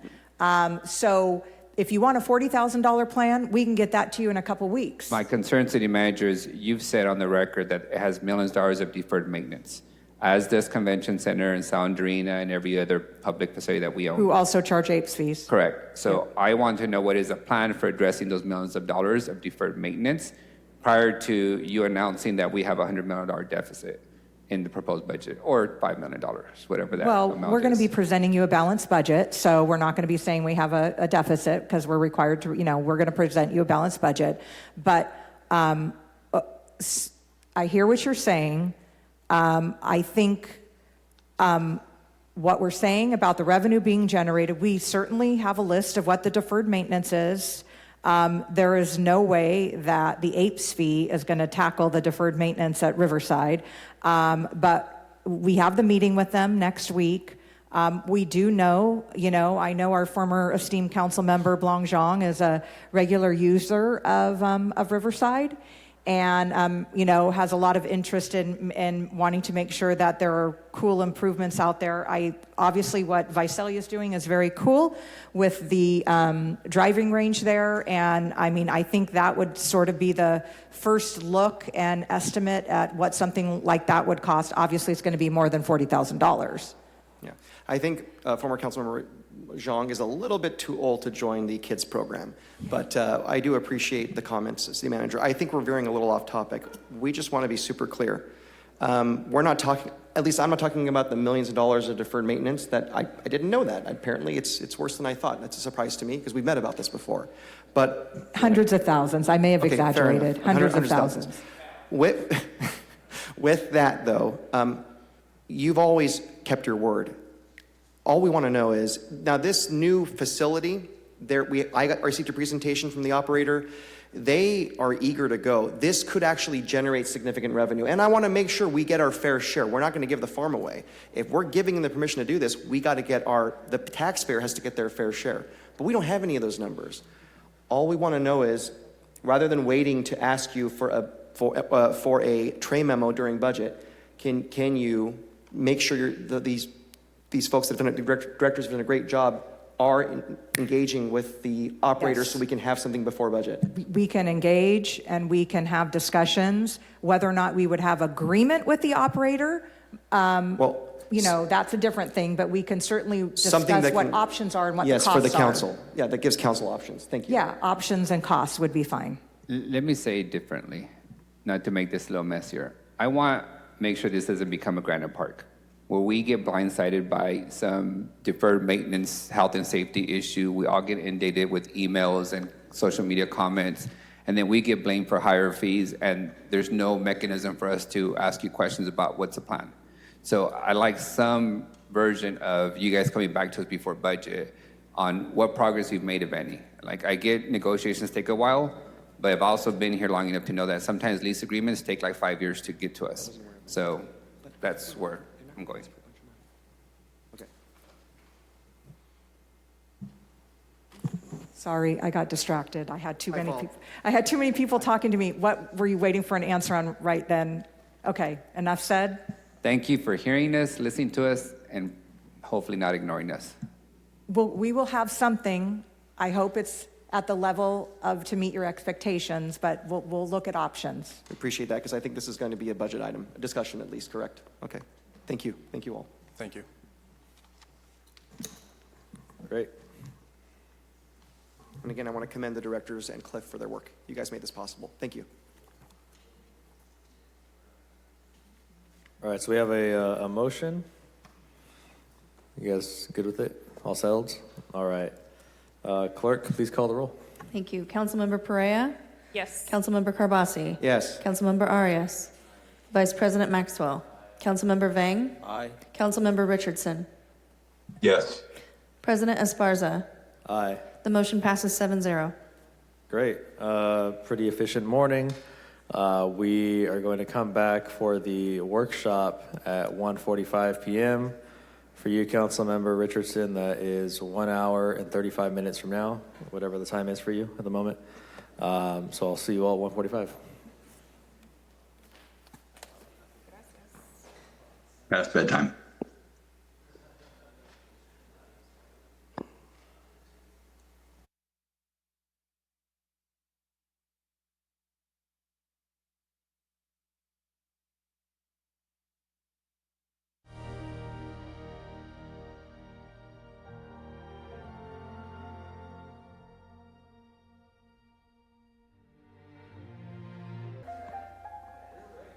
All right, we're going to re-adjourn the meeting. We're back into public open session. We have one more item to go today, and that is the workshop. Come on down. Our Vision Zero workshop.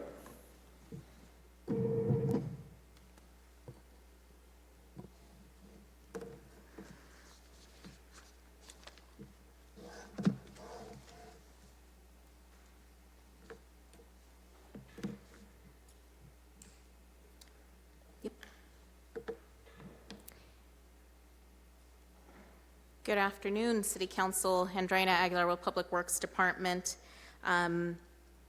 Today we have the Vision Zero Action Plan workshop for you. We also have the consultant available online virtually, and we also have a second person here in the chambers. Just in case there are additional questions, we also have city staff here to answer those. Okay, so today's workshop is on the Vision Zero Action Plan. The plan formalizes a citywide commitment to work towards zero fatalities and severe injury crashes on city streets, while increasing safe, healthy, and equitable mobility for all users. Currently, this plan is out for public review. That review period ends on May 2nd. and with the intention of coming back to City Council for formal adoption on May 21st.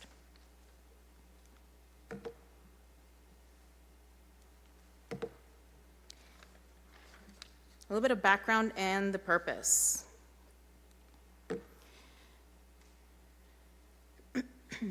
So between 2019 and 2023, there were 217 fatal crashes and 629 severe injury crashes in the city of Fresno. In 2024, the Smart America Growth Dangerous by Design ranked the Fresno metro area as number 7 as the most dangerous metro area for pedestrians. Traffic safety has been a crisis not only locally but also declared at a state and federal level. You'll see a couple of quotes here from the California Office of Traffic Safety within their highway safety plan, where they call and make an urgency to call on all state partners and local partners for action. At the federal level, the U.S. DOT, or Department of Transportation, National Roadway Safety Strategy also calls for that crisis. In addition, the U.S. Department of Health and Human Services also shows a concern with public health and safety. I'd like to highlight that the U.S. DOT Safe Streets for All grant awarded the city of Fresno to develop $400,000 to develop and adopt a Vision Zero action plan, which is what we are here presenting on and has been worked on for the last 18 months or so. So this is not the first time that the city and the community take action on roadway safety. This image here kind of highlights all of the work that has been done, and there's some that isn't listed just because we didn't have the room to show it. But just to highlight a couple of things, so the SS4A, Safe Streets for All grant has awarded over $1 million to the city of Fresno. We have the Highway Safety Improvement Program, or HSIP, has awarded over $7 million within the last 10 years. The California Office of Traffic Safety has also awarded Parks and the Police Department over $5 million for efforts.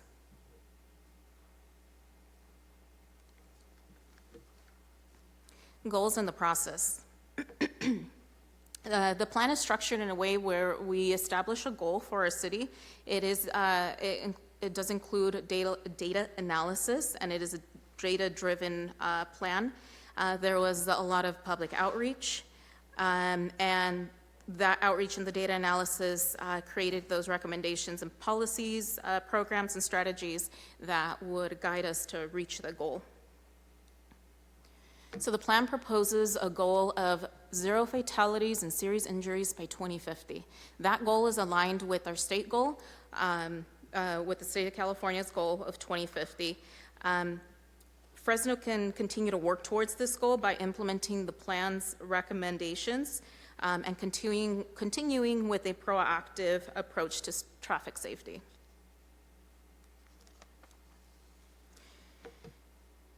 Vision Zero takes a step back and looks at the difference in what they call a traditional approach and the Vision Zero approach to traffic safety. This approach has been adopted at the state and federal level, and this plan for us here locally at the city level provides us with the steps to keep moving forward in preventing fatalities on the city roads.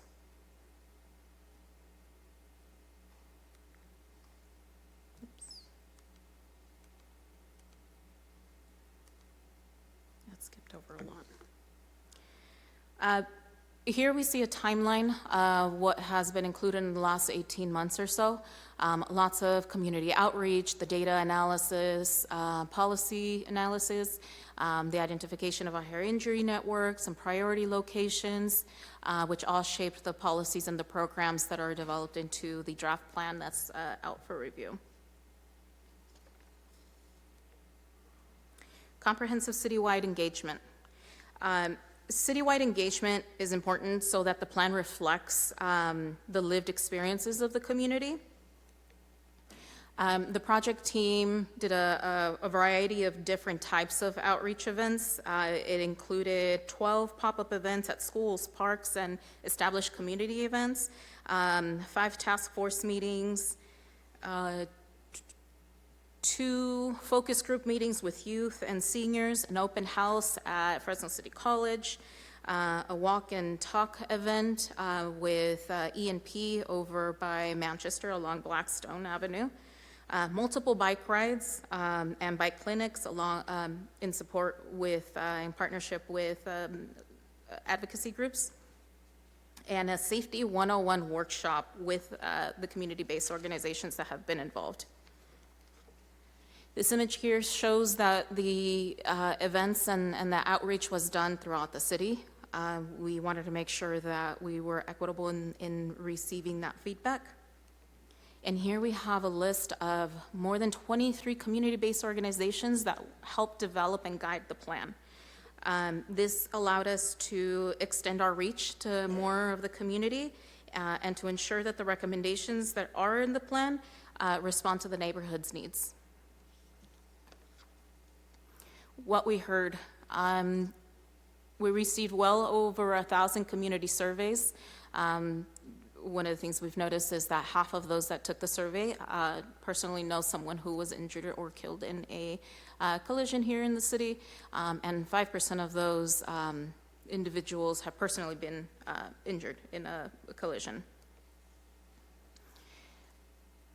In reviewing the feedback and the conversations we had with individuals in the city, the concerns are kind of structured around infrastructure gaps and interactions with cars, and road user behavior such as distracted driving, driving under the influence, red light runners, speeding, pedestrians crossing outside of crosswalks, and bicyclists riding outside of bike lanes.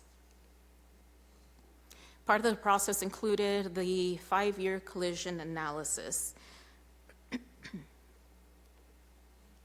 So the plan looks at the underlying conditions in Fresno, which is something that we've seen throughout planning documents, the car-dependent land use patterns, the auto-oriented street network, the roads that accommodate higher speeds, the equity challenges, a diverse population.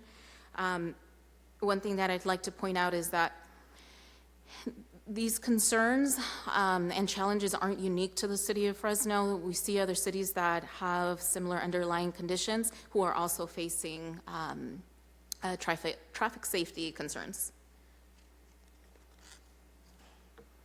The crash analysis. 5 years between 2019 and 2023, a total of 217 fatal crashes, 629 severe injury crashes. What I wanted to highlight on here is that of those, 293 were fatal and severe injuries involving pedestrians, and 78 of those were bicyclists.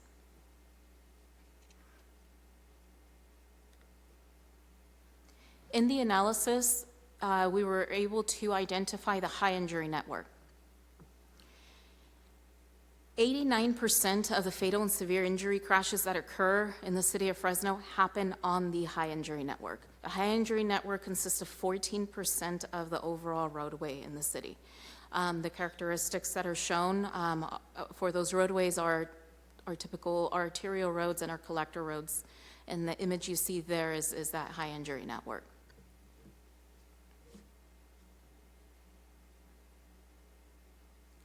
I'd like to add that what this data shows, the 89% of fatal and severe injury crashes are on the high injury network. This suggests that if we target the high injury network with systemic safety treatments, we have the potential to address the majority of our severe crashes in the city. Top crash trends. 61% of the fatal and severe crashes are vulnerable road users. That is, the people walking, bicycling, and riding motorcycles. That is critical. What that means is that it's critical for us to focus on protecting the vulnerable roadway users. It also found that 86% of all crashes occur at or near an intersection. So safety intervention at the intersections would be one of our top priorities. And the data also reflected that 50% of high severity crashes are those associated with reckless, unlawful behaviors. Which suggests that if we address we use policy changes, infrastructure improvements, and education to educate those around the behavioral topic, then we could address a lot of that as well. Vision Zero recommendations. So the plan recommendations are organized into 3 different sections: the priority policies and programs, the systemic safety treatments, and priority location projects. These are all structured around the safe system approach, which is the wheel that you see here: safe road users, safe vehicles, safe speeds, safe roads, and post-crash care. Each one of those sections has a group of recommended policies and programs that could be implemented in the next 5 years to address fatality and severe injury crashes in the city of Fresno. The ones that are highlighted here are the ones that we show as priority on top of being priority within the 5 years. But those are, so safe road users, driving and enforcement and training, working with police department, for example, to be able to implement something like that. Safe vehicles, looking at our fleet and implementing additional safety measures that can be put into there. Safe speeds would be safe and context-appropriate speed limits. For example, the one that you just recently passed with these speeds around schools, going from 25 down to 20. That's a perfect example there. Safe roads, so possibly piloting a pilot program for red light cameras, exploring what SB 720 could allow us to do. The post-crash care is working with our emergency response team to implement technology upgrades for quicker response times. Safety data. So working with our police department to ensure that the database is, the data that we have and is being collected is consistent, and it's coordinated with the rest of the departments to be able to work together to reduce those fatalities. And planning and coordination. The plan also guides us to establish a Vision Zero task force that would be ongoing to evaluate where the city stands at specific or various points between now and the 5 years, to reassess, recollect data to see where we're at and track our progress so that we reach that Vision Zero 2050 goal. So that second section, we have systemic safety treatments. Those are categorized into 4 different ones, which is travel lanes, intersection and crossing, speed management, and signs and signals. So this is equipped with multiple countermeasures that can be implemented depending on what we are trying to solve as far as a safety improvement.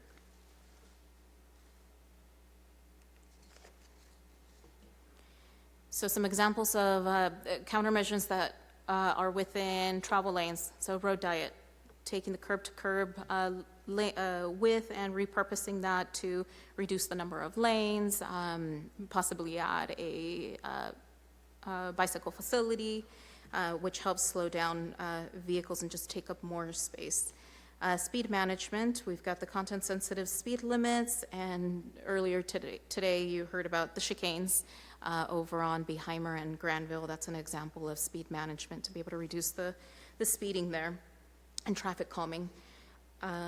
Next one, oops. Next one is the intersection and crossings. So this is the countermeasures related to pedestrian crossings or protected left turn phasing. median refuge islands to provide, typically implemented on a stretch of road that is very wide, and it gives the opportunity for a pedestrian to kind of stop, wait, to be able to proceed in a safe manner. Reduction of corner radii, which slows down the turning movements. Signals, signs, signals, and markings. Those examples are the Rapid Rectangular Flashing Beacon, or RFB. Leading pedestrian intervals, which, LPIs, and earlier you also heard about Hawk being implemented or constructed by the county over on Granville Avenue, which is the pedestrian hybrid beacon. These are countermeasures that have been proven at a federal level to provide for that crash factor reduction. And the third one, priority segments and intersections. So with the data that was analyzed, the step one was to look at the data and find the top 10 corridors and intersections that are most affected by collisions and severe, depending on the severity of the collisions. We took it a step further with step two to further analyze that data to find where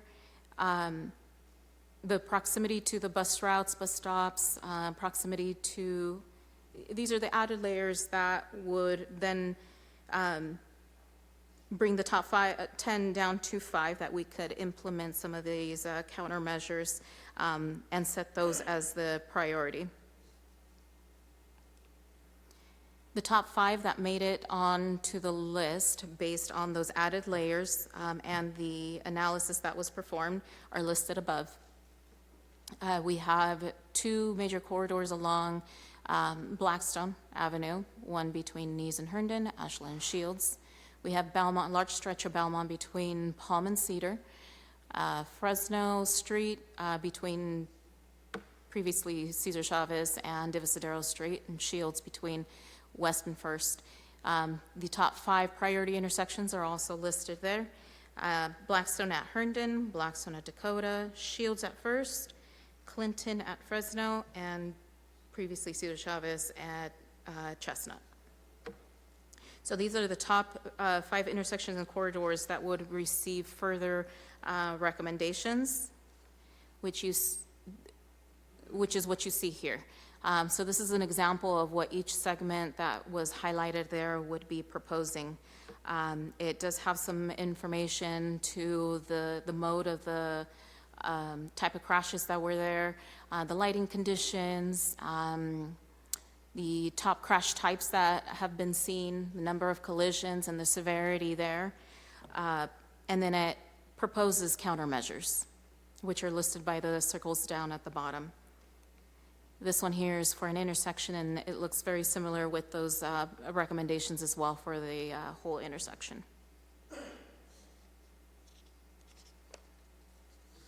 So part of Vision Zero is ensuring that we're tracking our progress. Accountability is essential to success and reaching Vision Zero goal. So the consultant developed what we call the Vision Zero dashboard. This is a public-facing dashboard that would go live after adoption, but it tracks crashes. It shows where they are. It gives some details to what the collision factor was, the different modes that were involved. It tracks the number of collisions on severity based on each year as well.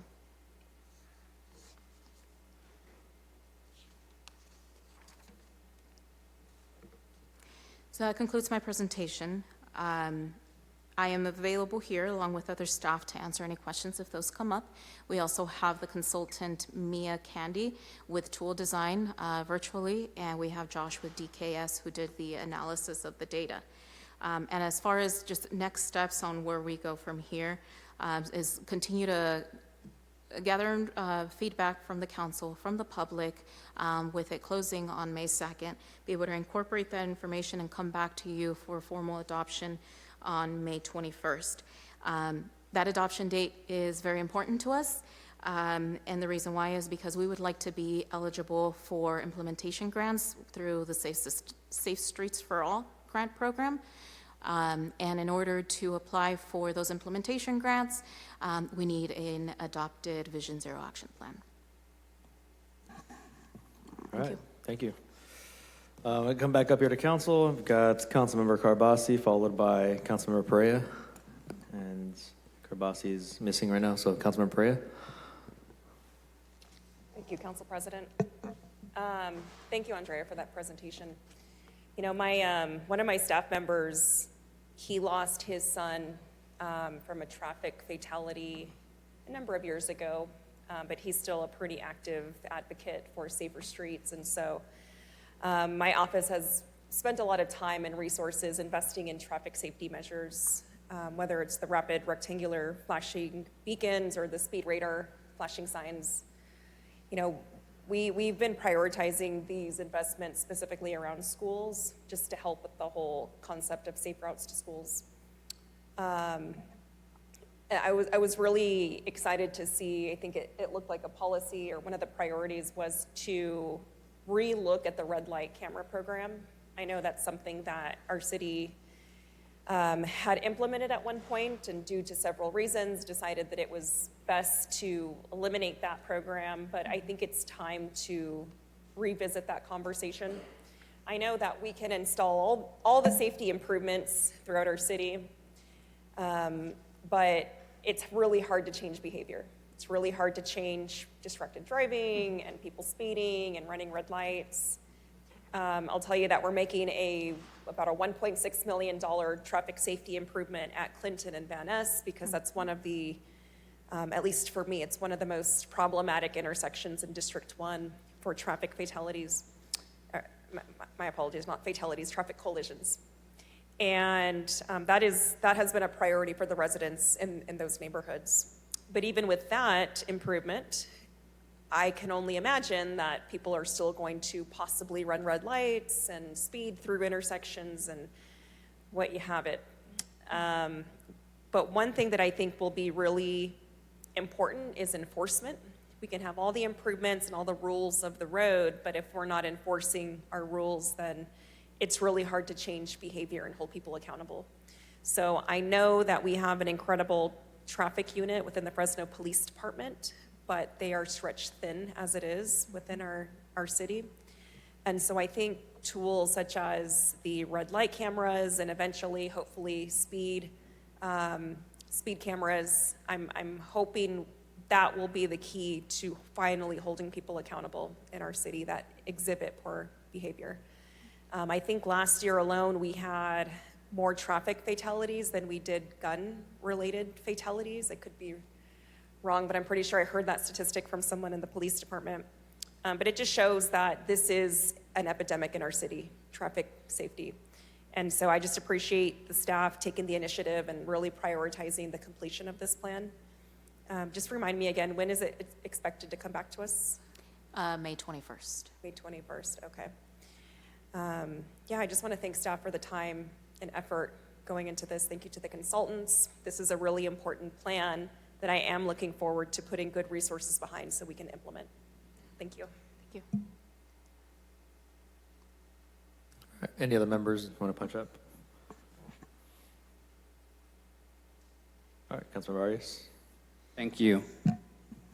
To piggyback off my colleague's comments, I do think this is also a timely adoption period for us, because one of the biggest challenges for the city has been over the years, the only limited resources that we have for these type of improvements have been competitive grants at a state and a federal level. And with the ballot initiative that's been collecting signatures for the extension of Measure C, that dramatically focuses the vast majority of the resources from the local tax to local streets, and includes these types of infrastructure as an eligible expense, and actually requires complete streets to be built with these features included into the construction. Mm-hmm.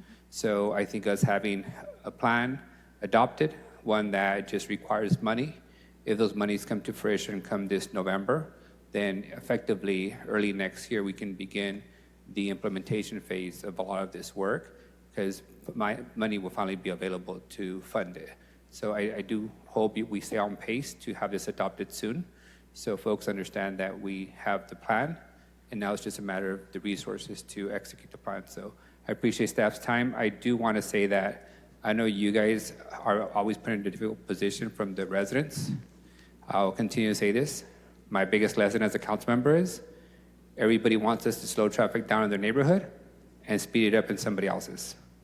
I don't know if it's just a societal fact that we are sometimes a little too selfish and want things to be convenient for us, and at times don't mind the inconvenience for others. But each time that our neighborhoods have asked for accommodations to test out things like traffic circles, roundabouts, crosswalks, active crosswalks, you guys have always been to the forefront, and I think too often you guys take the heat, all the blame and the fault for everything that's wrong with our traffic, pedestrian, bicycle, activities, while getting very little credit for doing the work that a lot of people appreciate. So thank you all for your work, and I believe this council and future councils would be wise to continue investing in these infrastructure improvements, because ultimately all of us here at some point will lose our driver's license and will depend on bus routes, bike routes, and pedestrian routes to be able to get to our daily lives obligations. So I appreciate you guys' time and effort.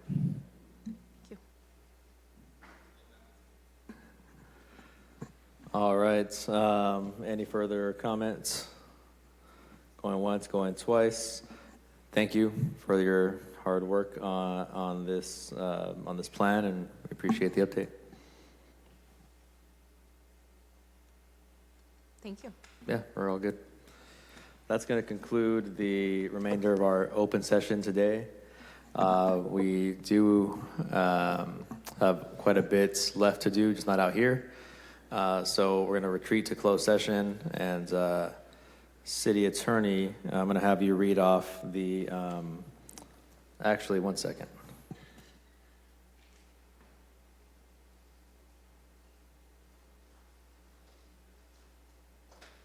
Before I have the City Attorney read off the closed session agenda, I do want to remind the public we are adjourning today's meeting in memory of Ronnie Young and Vernon Schmidt. All right, City Attorney. Good afternoon. Today in closed session, we have item 5A, conference with labor negotiators, all units listed on the agenda. Item 5B, conference with legal counsel, anticipated litigation, City of Fresno versus Brawley 7 LLC and others. Item 5C, conference with legal counsel, anticipated litigation, one potential case. Item 5D, conference with legal counsel, existing litigation, City of Fresno versus County of Fresno. Item 5E, conference with legal counsel, existing litigation, Haven number 20 LLC versus City of Fresno. Item 5F, conference with legal counsel, potential litigation, one potential case. We may have reportable items after closed session. Councilmember Carbasi, you recognize? No, I appreciate that. Yeah, I just got word that former Fresno County Supervisor Phil Larson passed away today. I know we have two folks that we're honoring at this meeting. At the following meeting, I'd like us to adjourn in Supervisor Larson's memory. He served for many, many years. In fact, he was really instrumental in Veterans Boulevard getting initial funding, and he was actually there when we broke ground. So just wishing his family the best. Thank you.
Closed session is completed. There's nothing to report from closed session. The meeting is adjourned at 3:57 p.m.